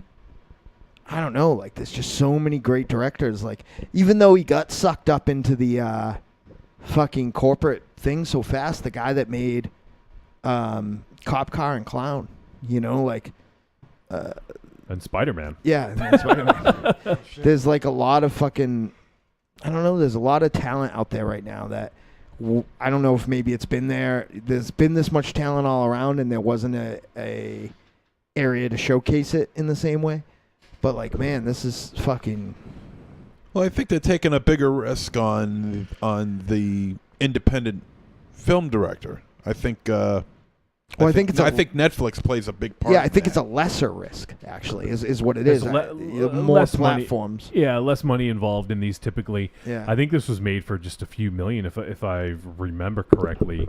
And it never has to hit a theater. Like, think about the fact that the it should. That's the thing. Like, this would play incredibly in a that the theater. mission statement is entirely changed. So, if you're looking at this movie, and it's done right, like say somebody's trying to buy this movie. You're like, this is not going to play in the fucking same place where Miley Cyrus Live is happening in the Avengers. You know what I mean? Like, just can't. I was shocked. I rewatched that fucking guy, Fede Alvarez. Fede Alvarez. Yeah, like I rewatched Don't Breathe the other day. You know what I mean? Like I was shocked that played in the fucking movies with some of the shit that went on in there. But like, you know, like fuck. Like there's a lot of fucking cool people doing a lot of cool things. And I think that's because there's a bigger platform and it's easier to make film nowadays. Yeah. It's just like a lot of other things. It's like music, it's like video games. There's still a ton of work involved, but it's never been easier to just get in there and fucking get your voice out there and get something made. You know? Same it's as never music. been easier. Yeah. Not that we're any indication. Music, video games, movies, any of this stuff. If you want to be a fucking personality, go on Twitch, go on YouTube. Like it's never been easier. Now, there is a negative to that where there's a lot more static and it's tough to get through, but the platform is there, so fucking use it. Yeah, I mean, be creative and do awesome things. No disrespect to them, but I remember fucking chomping at the bit for a new like Neurotic Fish record, and now it's like you can literally for like $15 like download like 12 incredible synthwave right records that you know what I mean. Like it's just crazy. We're in a kind of I guess it's what happens when the world falls apart everywhere else. But we're definitely in a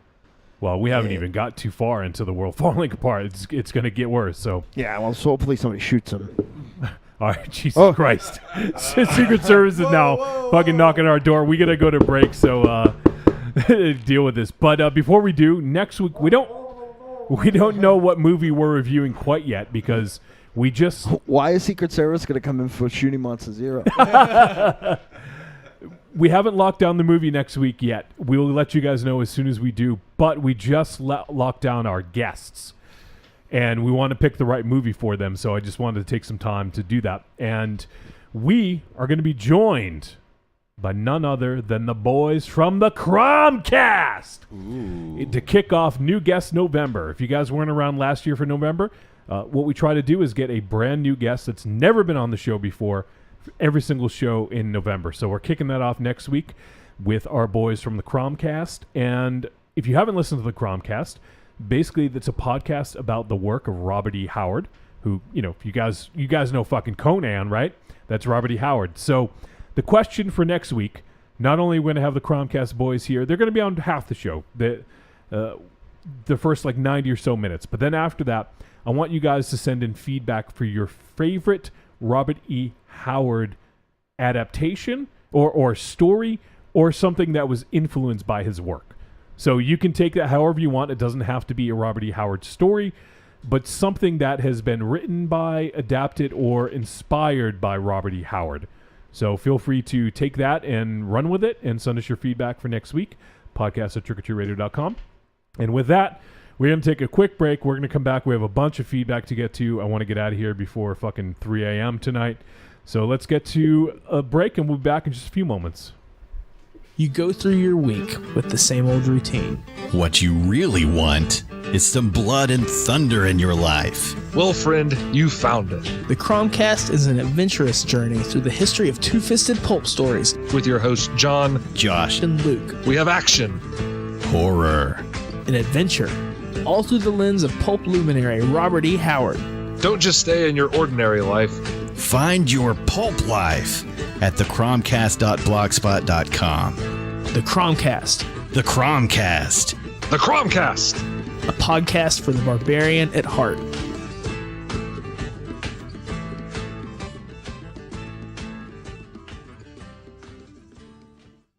I'm Alex West. And I'm Andrea Subasati, and we're from the Faculty of Horror podcast. And you're listening to Trick or Treat Radio. Oh, delicious nerds.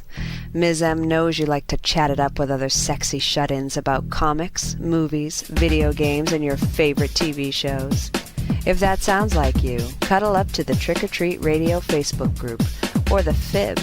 That stands for Fan Interaction Board. Just go to Facebook and search for Trick or Treat Radio and have more fun than a Jedi at a lightsaber sale. Not enough? Watch us on YouTube, The Deadites TV, all one word.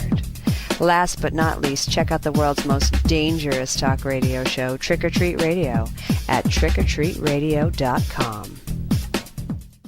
Hey there, this is R.A. Salvatore, call me Bob, and you're listening to Trick or Treat Radio.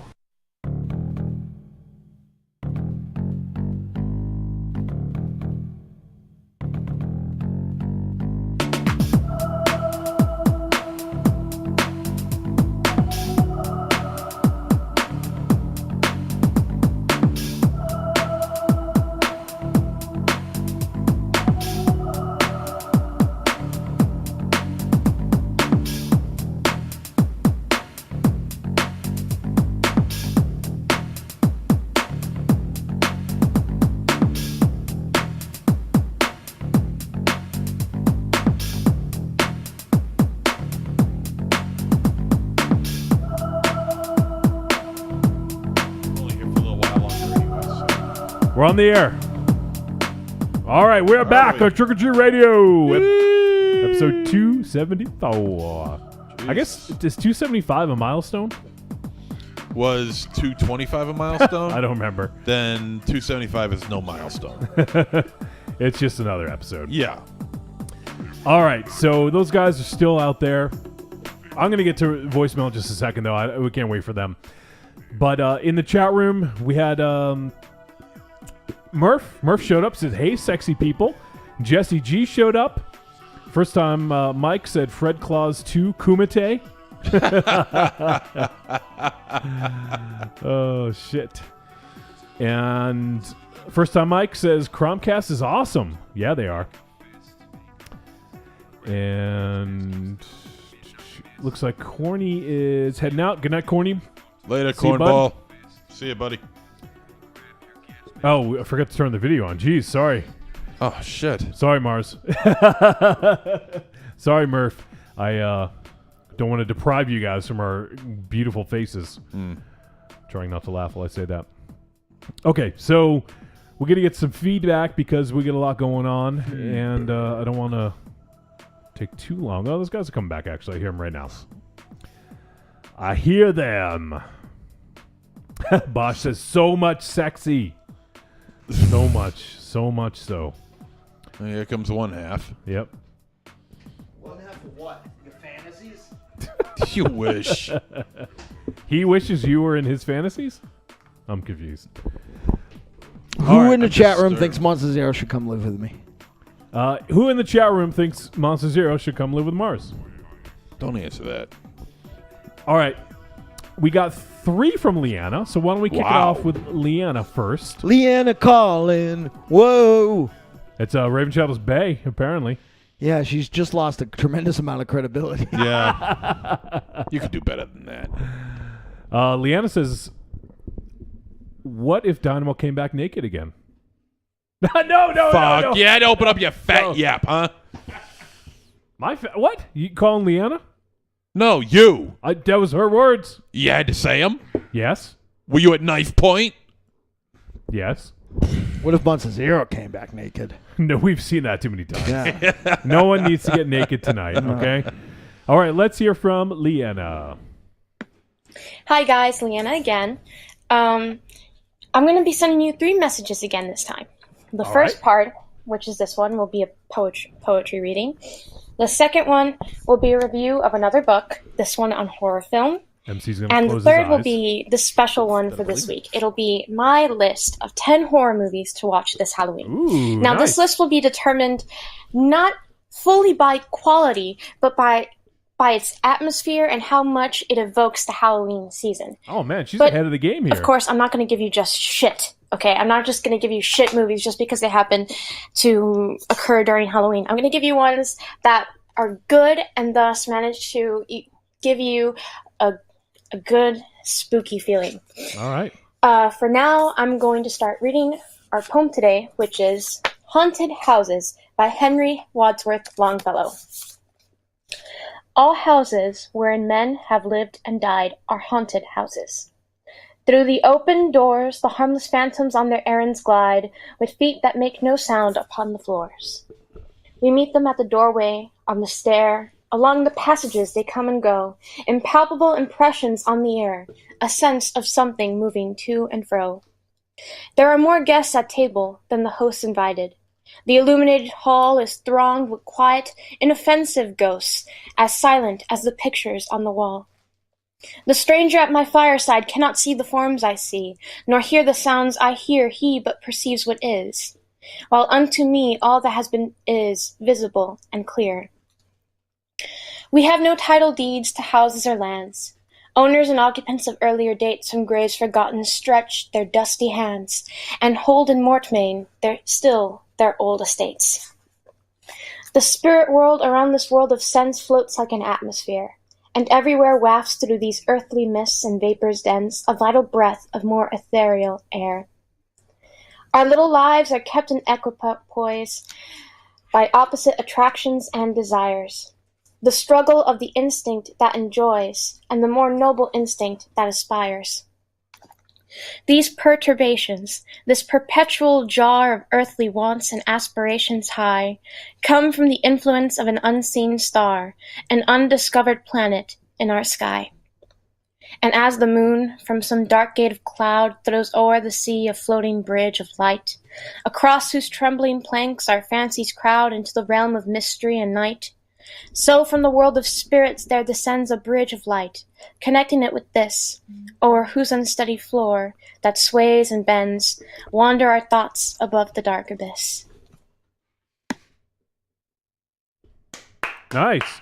MZ, I saw you closing your eyes. Yeah, I was enjoying that. Yeah? Yeah. Very nice, Leanna. Thank you. And Yeah. it seems very appropriate for the time. Oh my God, Raven J gave me a fucking GIF. I got a GIF. I don't know if I can click on it, though.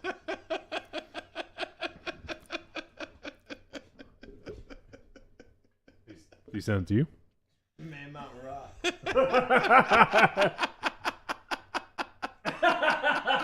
That's amazing. I'll show that on the air in just a moment. Oh, that's too funny. But no, thank you for that, Leanna. And we're getting some culture up in this piece here. Yeah. First time Mike started the poetry. Now Leanna's following suit. You know who the first person to read poetry in a voicemail was? Who? Michael Ledger. That's true. You're absolutely right. He read, was it Chaucer, I think? Sure. Yeah. That was a while ago, yeah. And we thought that it was Tom C. because the connection was so bad. Oh, yeah. And he got fucking pissed. Yeah, that's right. So thank you very much, Leanna. Ravenshaw, you missed a Leanna poem. Why'd you fucking... But why you left when the fucking break was ending? You left. We had a conversation like grown-ups, and you knew that's important to me. Shut up. And you did it on purpose. Did what on purpose? Played it when I wasn't here. No. No, She had 3 voicemails, so I played hers first. Okay? You played all 3? Yeah, all 3. No, you fucking didn't. No, just one. No, that sucks. Play it again. No. Play back the entire message. No. Oh. Fucking lost, man. You lost. I have no computer. I can't listen to it. All right. So thank you, Leanna. We'll hear from Leanna again in just a little bit. But we also got a couple messages from our boy from Dane Under. All right. Let's hear from Dane. Treat Radio. It's time for another installment of Shocktober from Down Under. So bend over, motherfucker. I've had a few drinks today, if you can't tell. And I just want to say, I'm just joking around when I say shit about the OG Australian, like Mark. He's a friend of mine, Facebook friend. We've exchanged ideas on writing, and he's a really good writer. I just want to say that. Really fucking good. I wish he needs to get off the pen and ink, get on the pen and ink proper before you get fly blown, motherfucker. Anyway, 2 little reviews with this voicemail. First is a sort of anti-review. I picked up a film by Abel Ferreira. I thought it would be good. Cool. There we go. But The Driller Killer. Yeah. I sort of think this might be at home on a Blinkbuster video for some reason. It's one of those, I don't know, D-grade, slasher movies.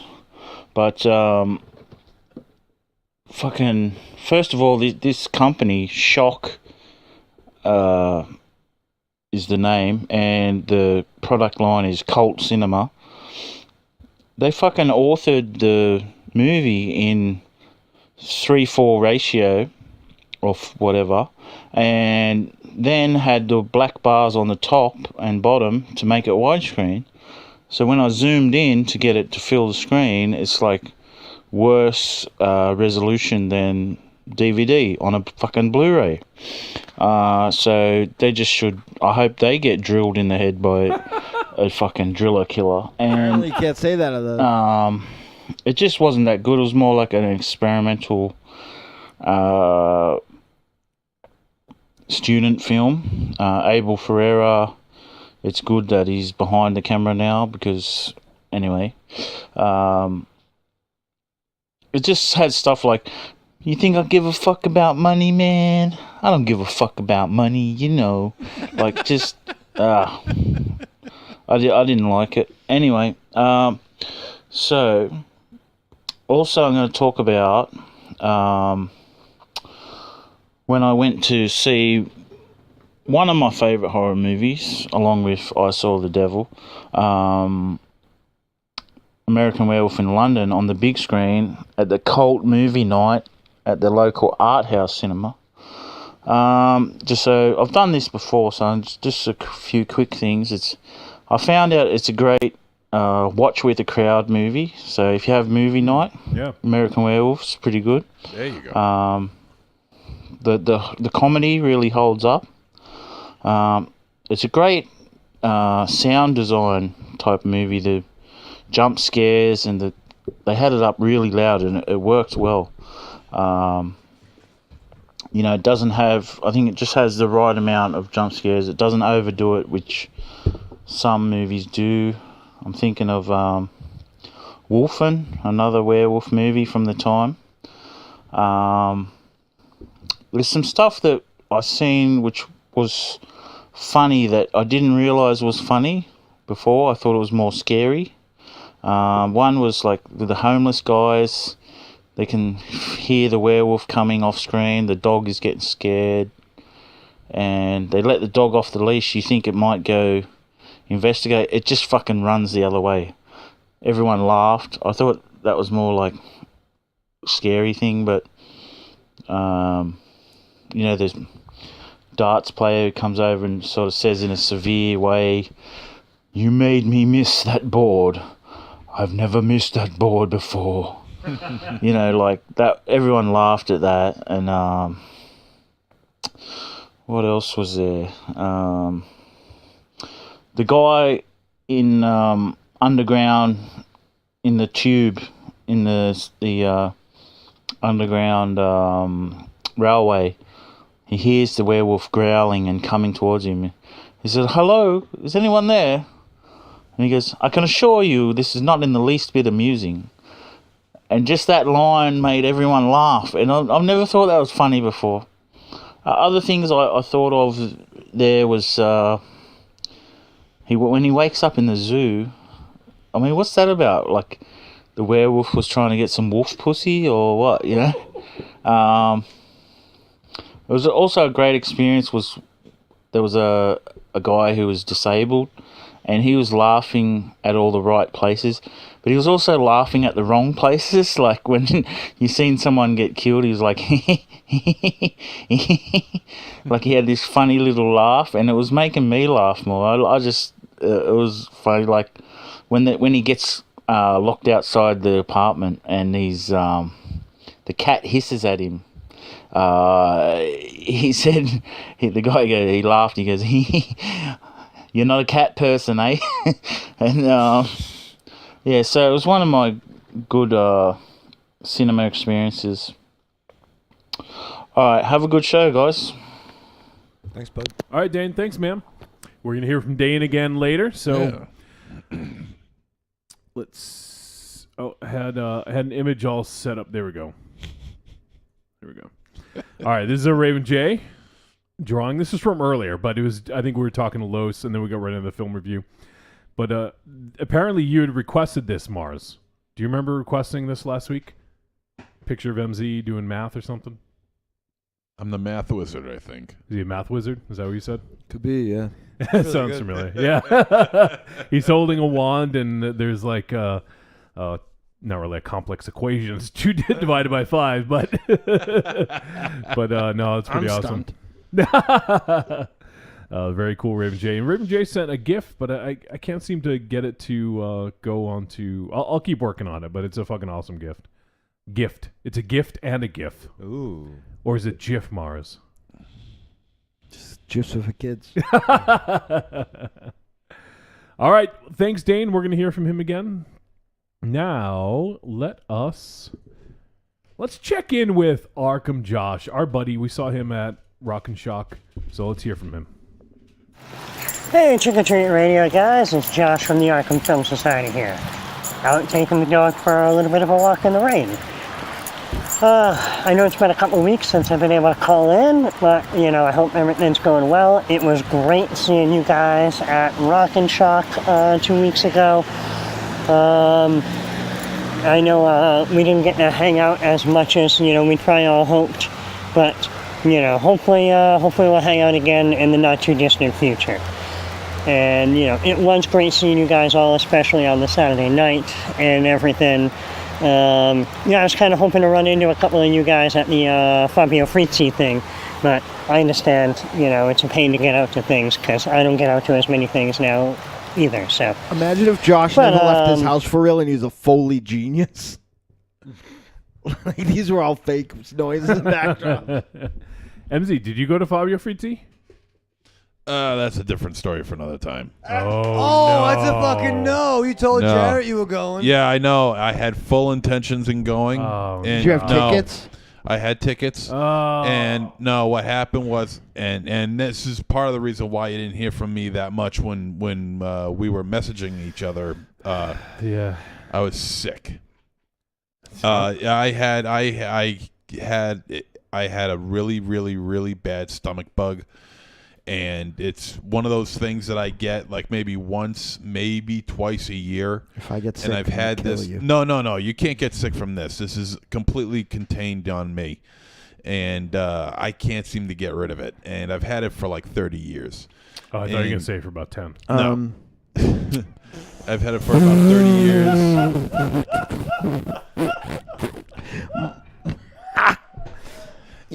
Monster Zero, I can think of a couple people that would have liked that ticket that just went to waste. No, I know. I'm sure. Well, fuck Believe them. me. No, it happened when I got out of work yesterday, and I'm saying, Jesus Christ, don't. Please, Jesus. Why are you talking to Jesus? I don't know. Please, baby Jesus. I know. Oh, Liz. No, it was just Monster a really Zero, bad let there moment. be shits. It was just a bad moment, and when I get sick like that, it's very, very, very ugly, and very, very explosive. Coming out all every end. It's come out of and it's not fun, and it's more mentally draining than it is physically draining, and believe me, I really don't want to. I really don't want to talk about it because it's just disgusting. Did this happen when your friend was up, your cool friend who you'd never take to cool places? No, Laney. No. Show your other friends. My friend Laney. No. No, I know her. She likes me more than she likes him. I haven't seen her in like 5 years because MZ doesn't let her out of the house. I don't think it's MZ's fault. But what did you do with your friend this weekend? We went. We watched movies and we did some apple picking, which was fun. It's no wonder she thinks Worcester in Massachusetts sucks. Yeah, you just take her apple picking. It's the lamest place. Hey, no, we I'm gonna call her and tell her. What are you talking about? We go to Salem. You see this, MZ? Yeah, I saw it. Bosch posted that. Yeah, fuck you. Says Bosch. I'd love to hang out, but I have to go sit in my house by myself. Yeah, fuck you, Bosch. If you're listening, come stay. She can come live with me too. No, look, we've gone out together a bunch of times. We went Bradish? No. Yes. Last time she was up this way, we went to Salem. Yeah, but you guys don't actually hit the fucking hot spots in Salem either. How would you know? The House of Seven Gables. How would you know where we go? Because I see you fucking live streams, you asshole. Yeah. Leanna says, I'm sorry to hear that, MZ. Thank you. Believe me, it sucks because when I saw all the pictures that Baronis and everyone else has been posting of being with Frizzi, I'm like, fuck. I would have liked to find out with Baronis. Fuck. Bosch asked a few minutes ago, I wonder if MZ has seen American Werewolf. I have. Yeah, you've seen it a lot, actually, right? Yeah. As a matter of fact, we talked about American Werewolf on Retro 3. Oh, jeez. A little plug. Yeah. So were you shitting while you were on Retro 3? No, I don't believe I was. Julie Meow Meow says Driller Killer is the jam. Hard to find on VHS. Yeah. The old Abel Ferreira shit, man. That stuff is the bomb, yo. Have I told you how smart you are, Julie? First time Mike had to get up, had to go to bed so he could get up for work. So he says, happy Halloween, family. And MZ, watch The Lost Boys. It has the 2 Corys in it. Oh, I know. It also has the Alex Winter in it. And Murph called you a level 5 half-orc math wizard. Oh, thank you. How many hit points do I get for that? 20. Oh, good. I'm indestructible then, too. No, 20 is not good. Oh, okay. Never mind. And Murph says if you're not feeling well, you should go lie with Mars so he can nurse you back to health. Ugh. Yeah. Oh, so I think he means live. Yeah, he meant live. not lie. Not nurse. Well, one's gonna precede the other. Yeah, it wouldn't be the worst. What is he going to do? Whip out his Girl you ever man laid up titty, and next I to? got a nurse on that? Wouldn't be the worst titty.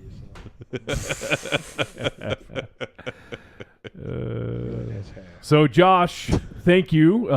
We got to continue with your voicemail. Thank you for letting us interrupt you. Master Foley, Arkham Josh.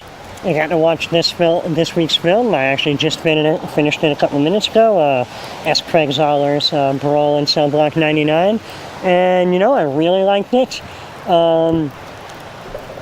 I think it took a little while to get going. But once it picked up, it kind of moved at a good pace.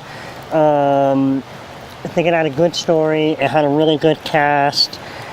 And the length, I honestly, I think that film probably could have been trimmed, down to maybe 2 hours.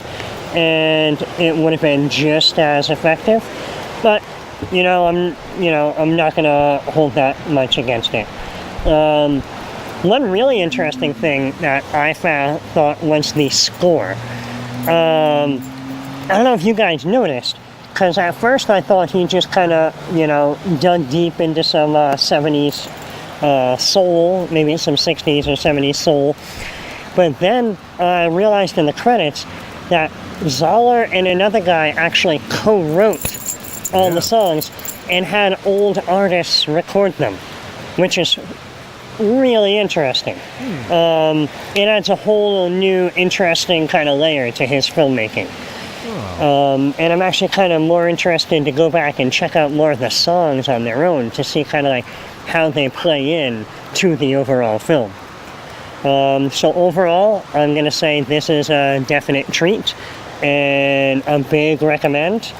Especially if someone was a fan of Bone Tomahawk, I think they'll really want to check this film out. So yeah, treat and a recommend. And I hope you guys are all good. I was hit with a bit of a cold after Rock and Shock, so I hope none of you guys, were hit with it too. I know these things tend to go around after an event like that. But hopefully all you guys are doing good, and hopefully I'll get up there sometime soon, all right? You guys have a good one. Bye. All right, Josh, thanks, buddy. And I thankfully did not get the con crud.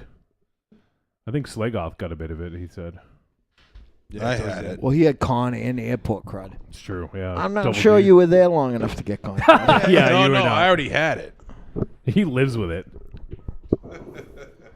You're the outbreak monkey. Here's my germs. I'm out. I'm eating squash. Yeah.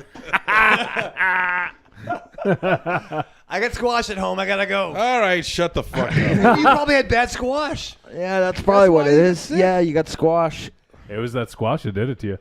Yeah. All right, Josh, thanks, man. And whenever you have a Wednesday available, just let us know. Any old time, buddy. Yeah, the Arkham squash. You got the open invite. So let us know. And we'll make it happen. But I'm glad you got a chance to check out the flick. Mm-hmm. And glad you liked it. Dug it for the most part. I didn't actually know that about the No, I didn't either. I wondered at one point because I didn't recognize a single song. Yeah, I didn't either. I thought they were digging deep on those. If you stayed with us, you would not have looked like a scene from The Thing last week. Yeah, okay. You got you don't understand? You got poisoned? You live in an Edgar Allan Poe story. So. Well, I guess somebody has to. Murph says patient in parentheses monster zero. Yeah, great. Murph. All right, so let's. I knew you two were going to be girlfriends. I knew it. Do you guys call each other at night? Doesn't matter what we do. Okay? Wait, does that make you girlfriends? Because do you lay on your stomach on your bed with your feet up in the air, saying, Hey, Murph, what you doing? So one time, I'm twirling my hair, and I was like, "Hey, Murph, what you doing?" So, it's nice. What you thinking about? Yeah. Stuff. No, Murph, you hang up first. No, you. No, I like Spider-Man more. No, you like. The Clark is the best. Yeah. No, I love Clark. we could both love Clark. Yeah. Couple of clock suckers. You are good tonight. You should get poisoned more often. Yeah, right. Seriously. More squash. I think I'll go home and swallow some iodine. Turkey for you. Some turkey. I'm going to bring over some turkey nut bread for you. Oh, Murph says, "Don't judge our love." Thank you, Murph. I think he was about to talk about how much he loved you on the newest episode, but he got interrupted. Oh, by you? No, I wasn't on. Oh, okay. I should be on that fucking show. Get rid of the guy that don't like those movies and bring me in. Seriously. All right, speaking of someone else that we saw at Rock and Shock, why don't we hear from Sheetsy? Oh. Hey, friends. Hi. It's Mark from Punch Farm. Hi. And I didn't get a chance to, send a message last week about Rock and Shock, but I just want to say thanks again for being so awesome. We had an amazing time. Getting to see the Deadites Friday night in concert was like a religious experience. Wow. It was amazing. It was like, how do I explain it to my friend here? It was like chaos on the stage, but in a very awesome, spectacular way. And the show was amazing. Hanging out with you guys was great. Thank you so much for making us feel like part of the gang. You are part of the gang. You are, again. Yeah. We were already planning on being there next year, guys. So take care, and I'll see everybody really soon. Yeah, Bobby. All right. Awesome, Sheetsy. Thanks, buddy. He's very sweet. Everyone go check out Punch Farm or the Paranormal Punchers podcast. The official paranormal show of the Deadites. That's right. Because we're too lazy to do one. And we don't fight monsters at all anymore. Yeah. So we're retired. Thank you, Sheetsy. Let's go. Ravenchild, you ready for another one from Leanna? Oh, you're going to play it right this time? You're not going anywhere, are you? Yeah, No, why don't you leave first? No, it's Ravenchild, why don't you go have a smoke? No. Go ahead, have a smoke. We'll let you. No. Hi guys, welcome to part 2 of my messages.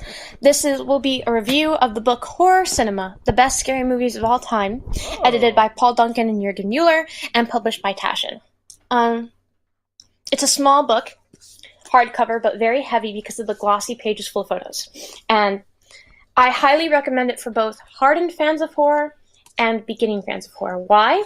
Well, for beginning fans of horror, this book does a really good job giving you a rundown of many of the themes you will find in horror movies, many of the biggest ones, such as demons, slashers, witches, vampires, werewolves, and science fiction horror.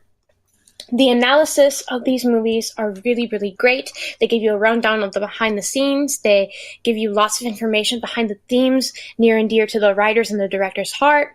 They give you biographies of important people to learn about, like Murnau, Todd Browning, James Whale, fucking Alfred Hitchcock, Wes Craven.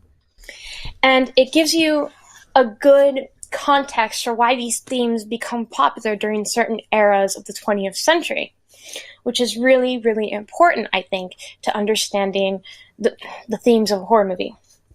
It also, at the end, gives you a list of what they rate as the 50 greatest horror movies of all time, and thus it will give you a really good start if you want to delve into a kind of horror that you haven't become familiar to yet, like say that you wanted to look at silent movies. Well, it gives you a really good rundown of horror silent movies such as Faust, Phantom of the Opera, Haxan, Nosferatu, The Golem, and many more. For hardened fans, the photos themselves are going to be your biggest draw because these not only have photos of the most famous and provocative scenes in these movies, they have behind-the-scenes photos. So There's, for example, photos of Alfred Hitchcock directing Janet Leigh in the shower. There's a photo of James Whale applying like chalk to Frankenstein's suit while Boris Karloff in full makeup is smoking a cigarette. Nice. There's a photo of Mr. Hyde in full Mr. Hyde makeup eating scones with the director and his co-star. Amazing. Stuff like that. And I think that's important. They also have scenes of like the sets, and it sort of reveals the illusion behind these movies. And just for that alone, I think it's very well worth it. The book is $20, but I think it's worth every single penny. That's awesome. Yes. Yeah, it sounds amazing. I might have to pick up. Who keeps rubbing their mic? I'm hearing That's like, me. That's me. Stop it! Yeah. I'm putting it back. Knock into the your holder. lights out. Oh, shut Yeah, Johnny, you're buying it up. Kick him out. And nothing bugs me more than fucking mic noise. Oh, it's all right. The fake one and the real one.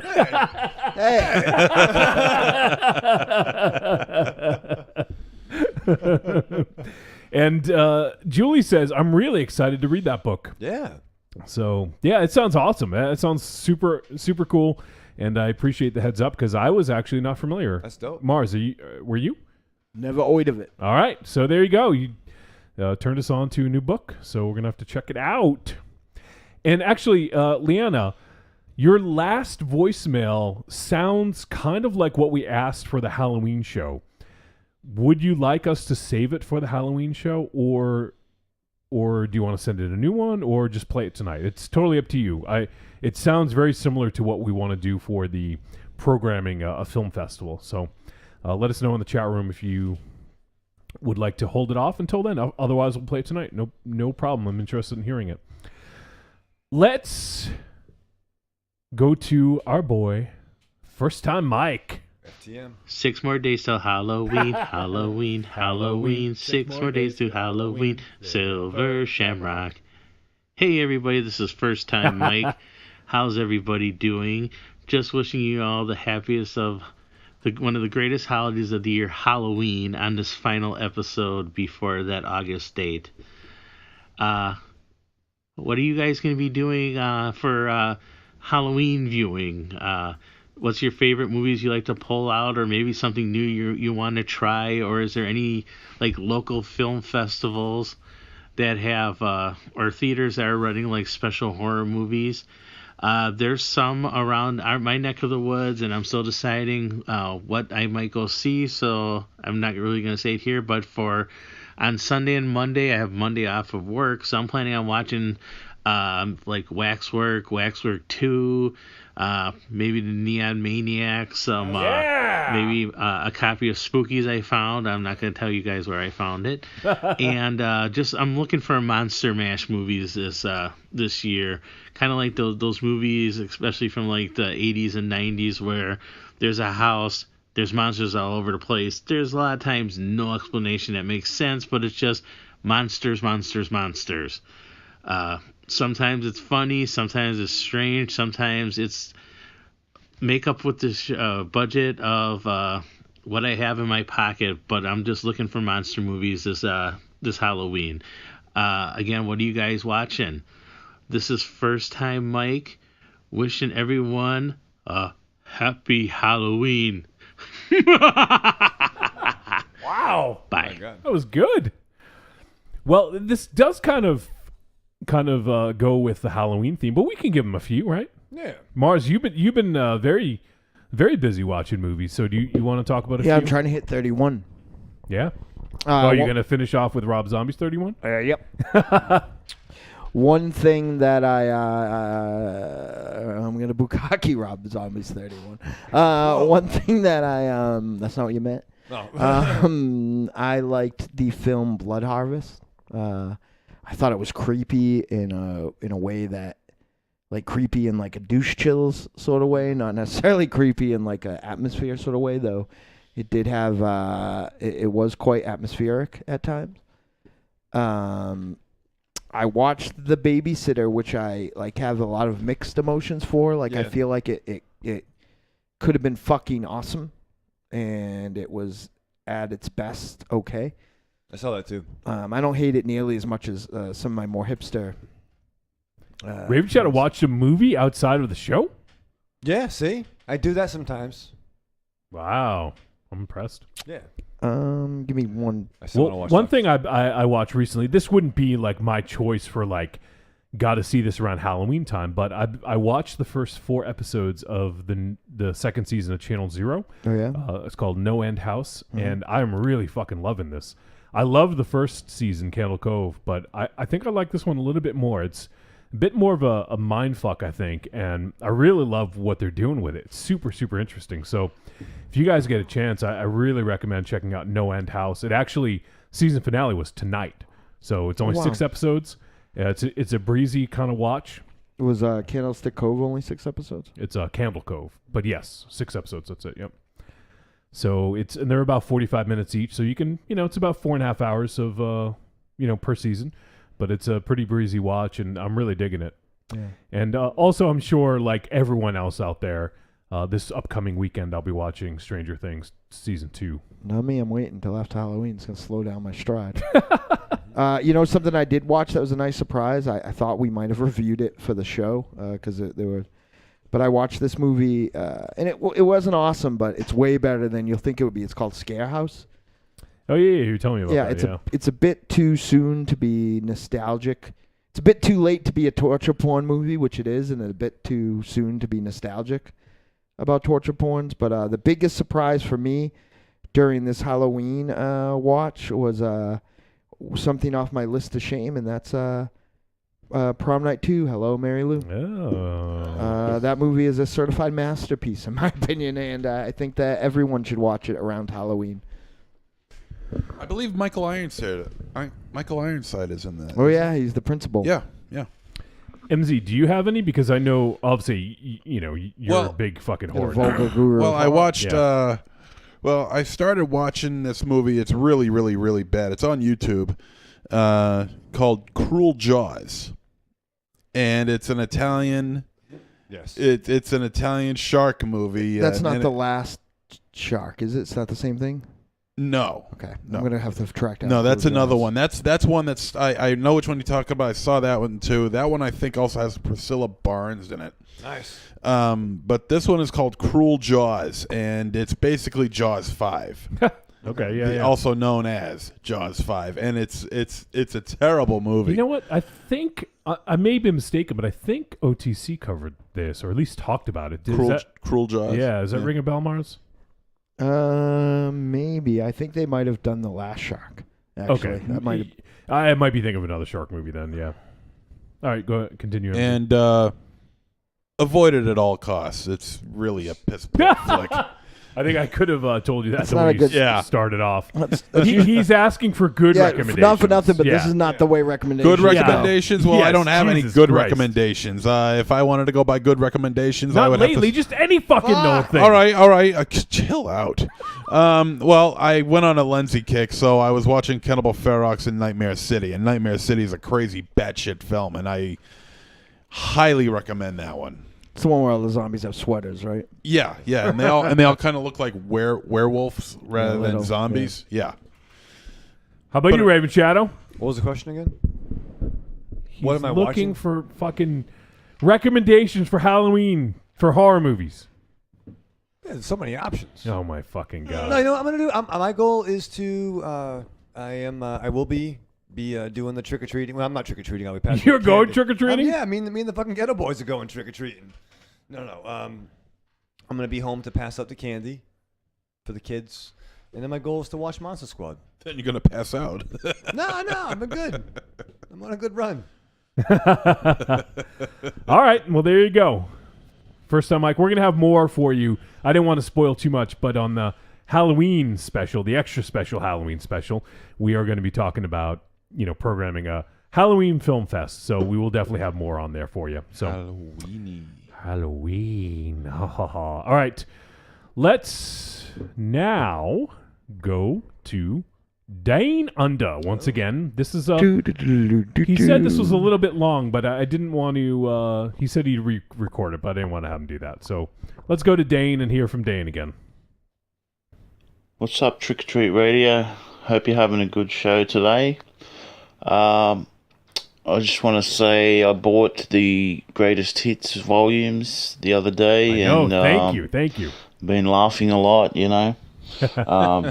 Putting it in my car, driving around, laughing like a maniac. I liked quite a few of the bits. What comes to mind at the moment is Mars's fake top 5 horror movies. And MZ's over the top reaction.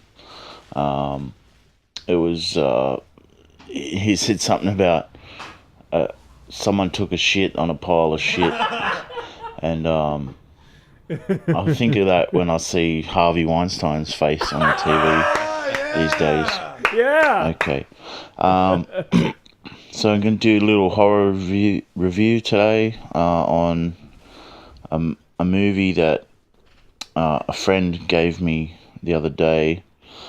I wasn't going to do this one, but because it's another werewolf movie, but The Silver Bullet. Oh, yeah! I hadn't seen it for a while. There you go. It's based on the cycle of the werewolf, which King done with Bernie Wrightson. And I understand it's a bit different to the book, but it's still written by Stephen King. So, it's about this small town with that's a sort of normal, innocent small town, although it's supposed to be on the surface level, and I like that it goes to some places that, it might be brave to go there because you have the disabled brother and in the wheelchair, Corey Haim, which just watching this movie, I felt a bit sad that, he passed away, and what happened with him. He's just an innocent little kid. But, there's a realness there with his sister. Sometimes she loves her brother, but sometimes she's resenting being always tied to him and having to look after him. I think that's real, like that sometimes a disability, you love your family, but it can be hard on the family as well as the individual. You've got the dysfunctional drunk Uncle Red. Yeah, Uncle Red. And Gary Busey. He's like a real character, I thought, as well. He's got a heart of gold, but he's sort of fucked up, and he'd just do anything to help the young fella. Builds him the Silver Bullet bike. And I like the shades of grey there with his mother wants to protect him, is a bit overprotective, and Uncle Red wants to push him to be able to do as much as he can. That's why I think this is a really great little movie. It's a real gem of a movie. Yeah, I love it's got solid characters, like lovable characters and storyline.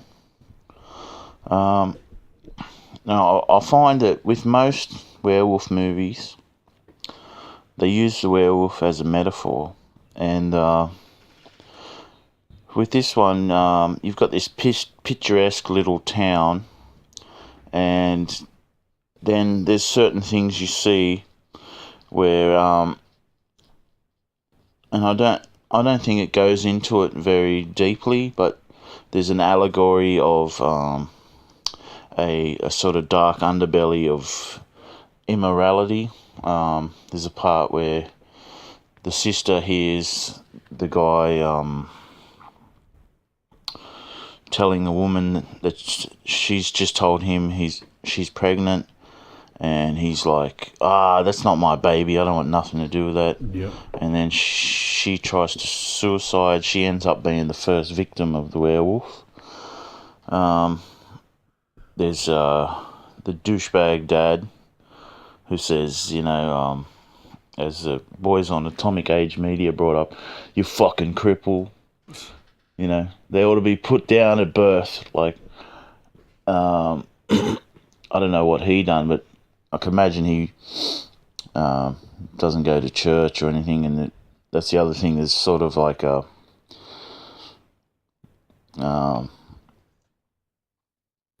the immorality is from a Anglo-Christian perspective.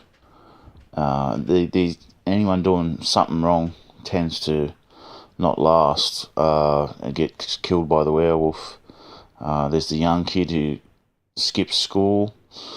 There's a good kill scene there where you don't see it, because you don't want to see a kid getting killed, but they show the body and the father seeing the body, which he later says was ripped to pieces, and there's a good reaction from him there. I think it's quite effective. There's sort of some good kills with the werewolf that are sort of messy. You see it. It's scratching people. It's ripping skin. It's mauling people. It's not just quick kill.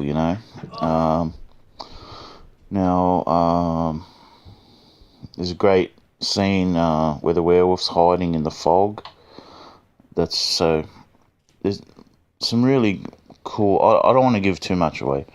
That works well. You're not seeing the werewolf as much, and I think there's some great kills in this movie. One scene which, as a kid, this really was the most scariest thing to me was the. I won't go into it much again because I don't want to spoil things, but the bridge scene with the fireworks, to this day, that is, to me, that's fucking terrifying. If you don't get scared by that, I just think you got balls made of metal, I like how the werewolf moves. It's sort of dynamic. It jumps through windows. It climbs. That's really done well. But, common criticism of this movie is that it's the werewolf design. It doesn't live up to Bernie Wrightson's amazing drawings, I remember Slagoff saying that on a episode of Atomic Age Media, and I agree. It's looks more like a dog, but you don't see it much because. So I think it's really done well, and I really love this movie. Okay, treat. Have a good show, guys. Awesome, Dane. Thanks, buddy. I love that movie. Yeah. And I think I watched it maybe a year or two ago. Piss on the Yankees. Oh, yeah. I'm just going to play that. Piss on the Yankees, piss on the Indians, piss on the Phillies, piss on the piss on. Oh, boy. Piss on the Yankees, piss on the Indians, piss on the Phillies, piss on the piss on. I love Busey in that movie, and yeah, Corey Haim. I always want to say the wrong one, but I thought he was awesome in this. Yeah, I just watched Corey Feldman in Friday the 13th, the final chapter today, and yeah, the Coreys could have been a thing. They were a thing. Yeah, but they could have, not. They could have been a thing beyond the thing they were, I guess I was trying to say. Fair. I just discussed it myself, by the way, which I think is like. Oh my God. I think that's a record. Let's not talk about it. Jesus fucking Christ! I think people need a. Well, if people were watching the live feed, they could see us fucking scatter. Oh yeah. For fresh air in this room. I got some feedback already. Yeah. Jesus fucking Christ, dude. It's a commotion. We broke the internet. Hey, and everybody shits. I didn't. Dynamo's new book. Yeah. Everybody shits sometime. In a car. In a studio. Perfect. Is that your new autobiography, Mars?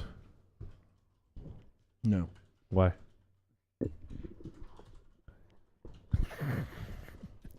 What do you do to that microphone?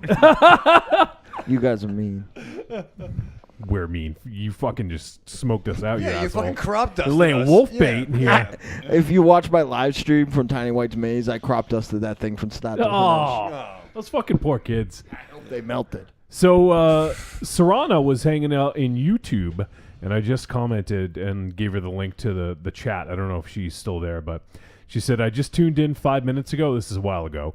And she said, and the first thing I heard was Monster Zero talking about an explosive poop problem. This is exactly the way I want to end my night.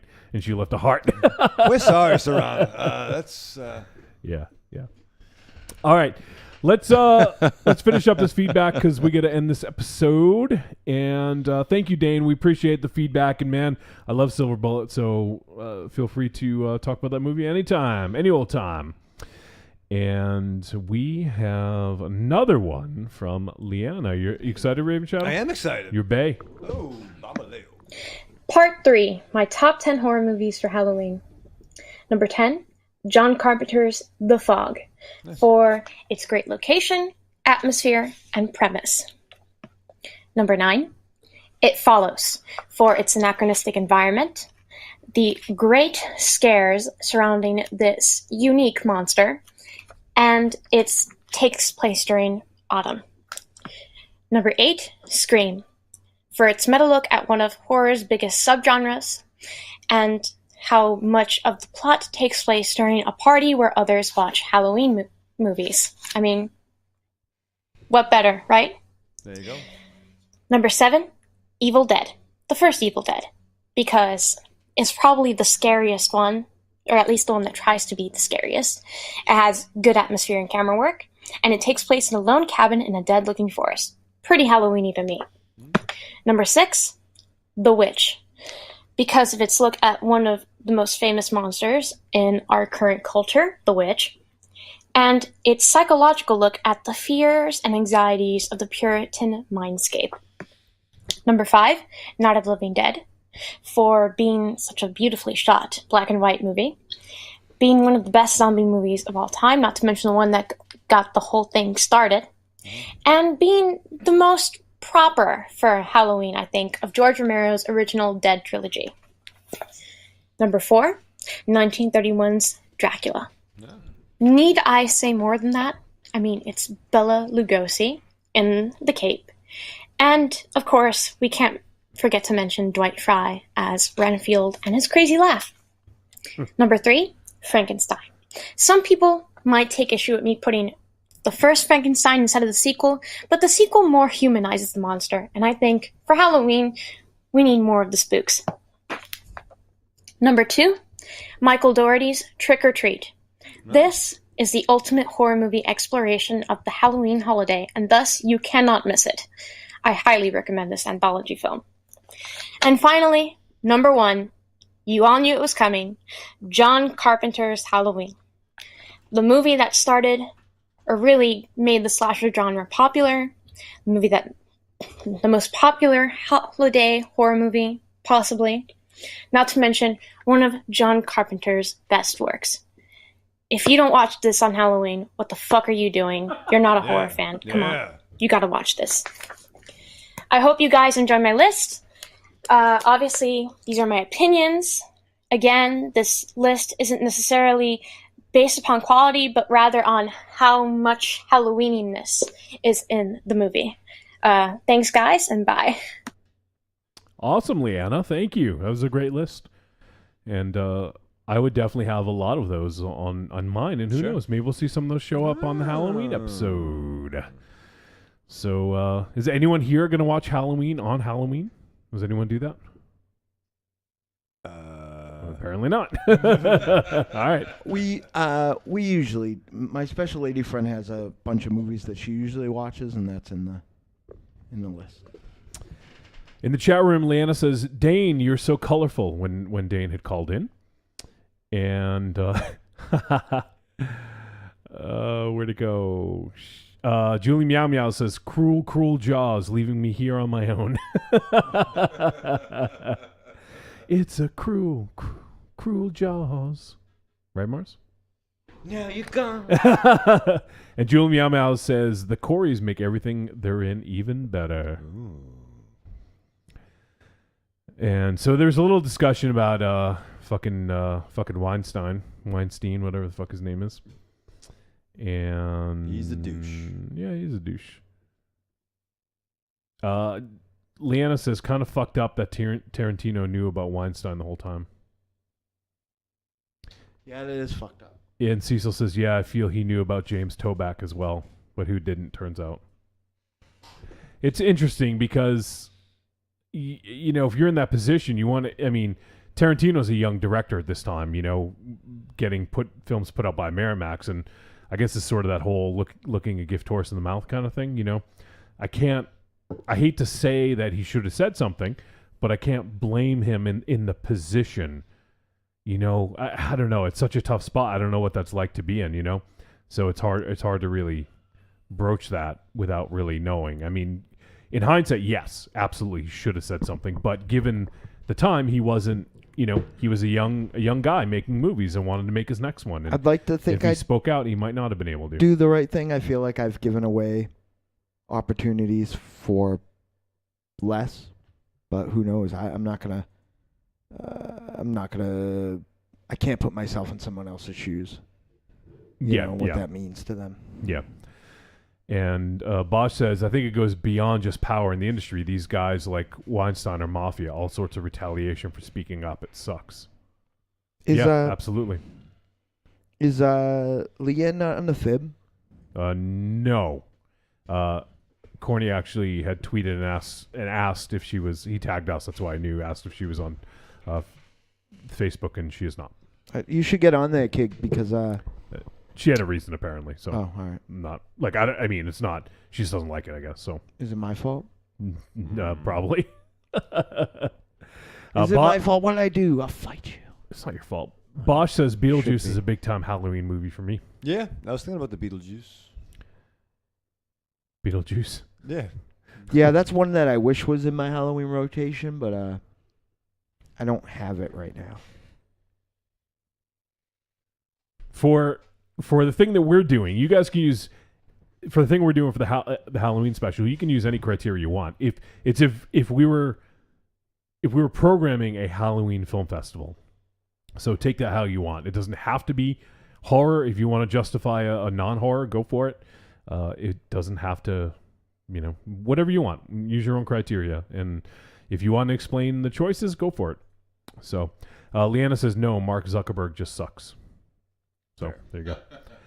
Oh, there's Serrana's hanging out now. Nice. In the chat room. She says, good Halloween watch, Spider Baby, 1967. There you go. Yeah. Lon Chaney Jr., yes. Yeah, there you go. And young and mute Sid Haig. Oh, yeah. All right, we got 2 more voicemail. Let us hear, Mars. You ready to strap on for Julie Meow Meows? Hello, Trick or Treat Radio. Julie Meow Meows here, calling to tell you about my favorite prison movie. Now, I assume you're not talking about pornography. I'm just kidding. You know I don't watch prison pornography. I only watch alien autopsy porn. But my favorite prison movie is a movie aptly called Prison. It was... Mars is blushing. Not blushing. Yeah, you are. John Carl Beekler film. I have something in my eye. Made in 1988. I have it on VHS, of course. It has a very young, very good-looking Viggo Mortensen in it. As I think he's a car thief. He's like the bad guy with the heart of gold.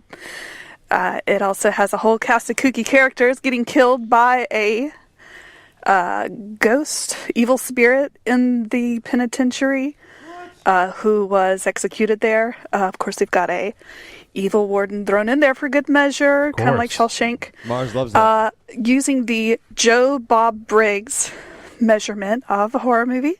3 B's. Boobs. There are no boobs. It's a big old sausage fest. Let's see. Bad guy? He, it's an evil spirit plus a bad warden. So you got plenty of bad guys to go around. And you got my favorite part, the gore, the blood. It's kind of gory.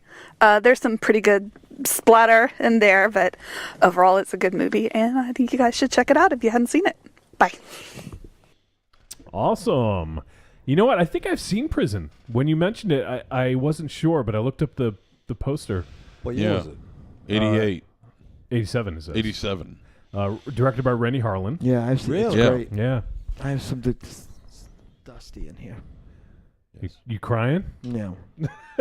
Because she mentioned Prison? No. First autopsy porn, and now you like alien autopsy porn?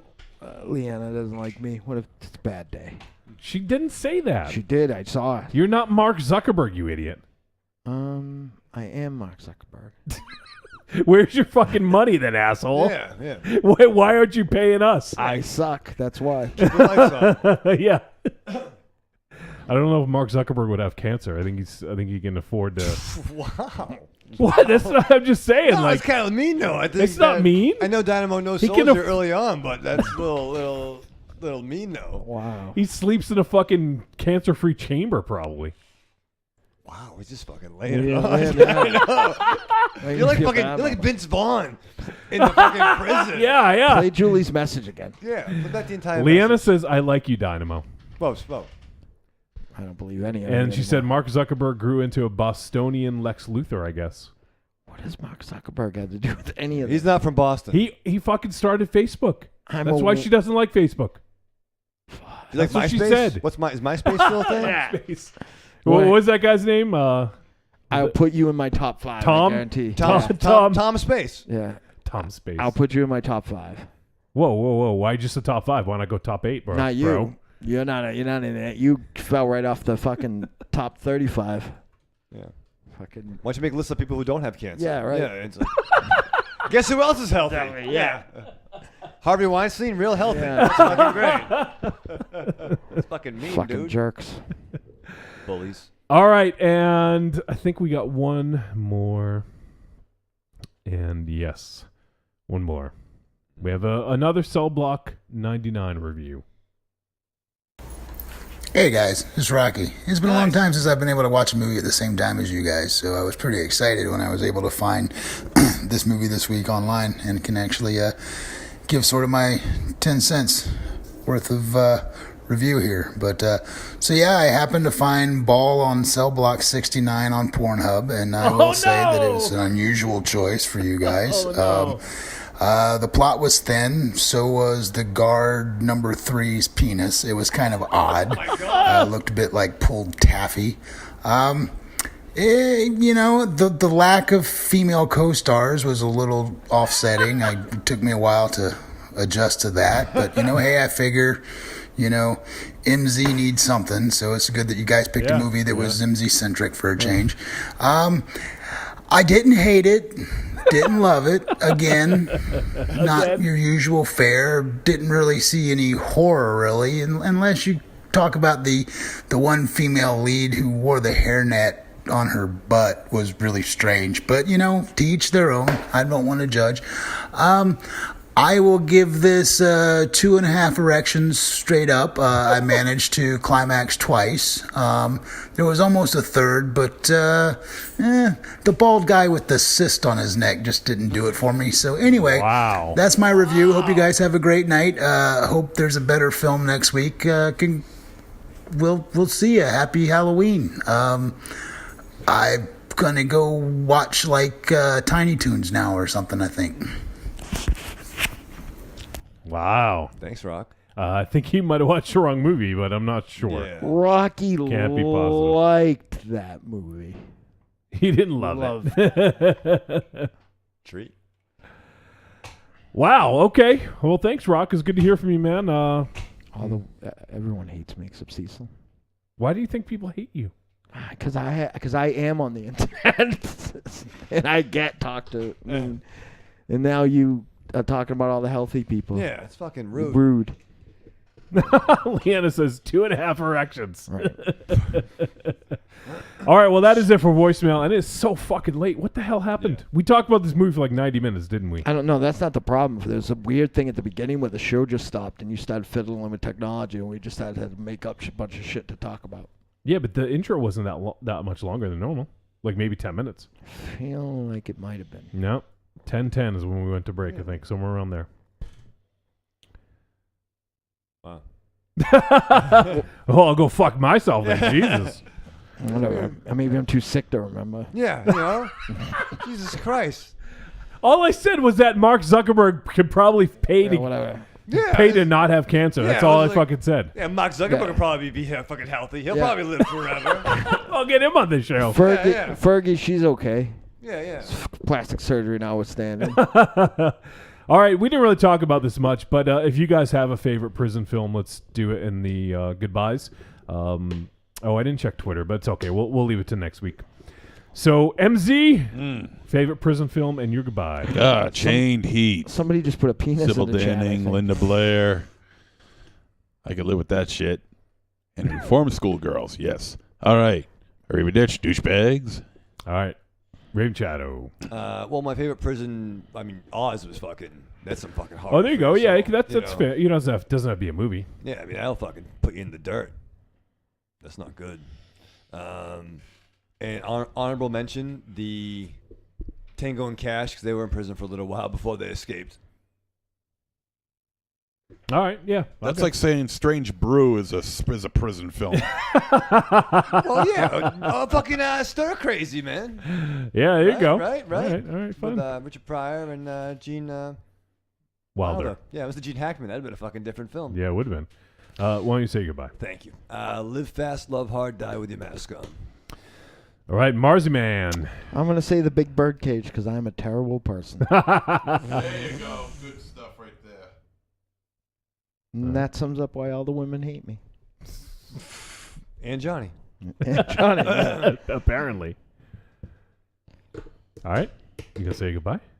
Yeah, I remember children wherever we go. I'll be dead soon. Oh, my God. Holy shit, Julie Meow Meow says Ernest goes to jail. Why didn't you pick that, Mars? I can't quit you, Julie. He is blushing. No, I'm not. It is just... Yeah, you are. Raven Shadow, I'm just sick. Yeah, it's fucking... Get him a cold fucking cloth, dude. Holy shit. It's fucking rude. I think Julie Meow Meows was like I hope I'm not making fun of someone else now, but I think she was birthed from your thoughts. You're so fucking rude, from John. Your fantasies. I really hope not, for her benefit. Cecil says Ricky O, the story of Ricky. Oh man, that's a good one too. That's a good one, yeah. I wouldn't even thought about that. Didn't make me look like a fucking monster pig either. Damn it. Leanna says, Julie, next voicemail, please leave a seductive message for Dynamo. Please. No. I need to see him. N.O. spells no fucking way. About Blue Beetle? Yeah. Don't talk about Blue Beetle. A threesome? Don't talk about VHS. A threesome where you guys... Gross. Don't say that. Yeah. Don't say that. You Julie Meow Meow's a Blue Beetle. Yeah, no. Don't I'm say not that. saying sex. I'm just, yeah, whatever. You guys can watch VHS together. Yeah, no. Don't talk about VHS. You and Ted Cord. You're making people uncomfortable. You're making you're making me uncomfortable. Yeah, I'm a little Raven nervous. Shadow, take me home. Yeah, we gotta go. Take me home, please. All right, so mine. This first one that came to mind, I'm going to go with Bad Boys. That would be the Sean Penn Bad Boys. Yes. From 70... 80. Was this 70? 80? I think so. I'll look it up real quick. Bad Boys, 83. Right. And the Kurgan was in that. Yeah.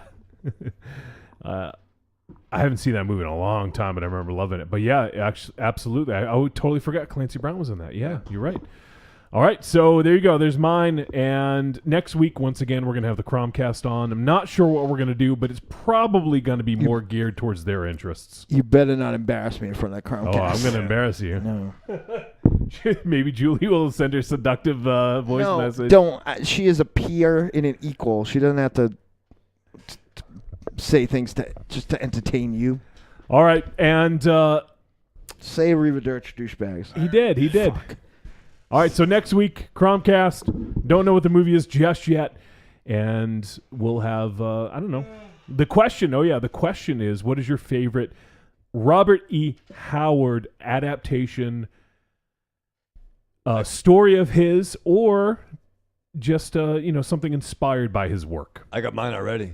Oh, all right. You don't even fucking know. I can't wait. So, all right, everyone, that's going to do it. And also, if you have any feedback for the extra special Halloween special, make sure to get it to us ASAP and let us know either a double feature or 5 films that you would like to show at a Halloween film festival. And that's going to do it. So thank you for joining us for episode 274. We will see you guys on Halloween and next week.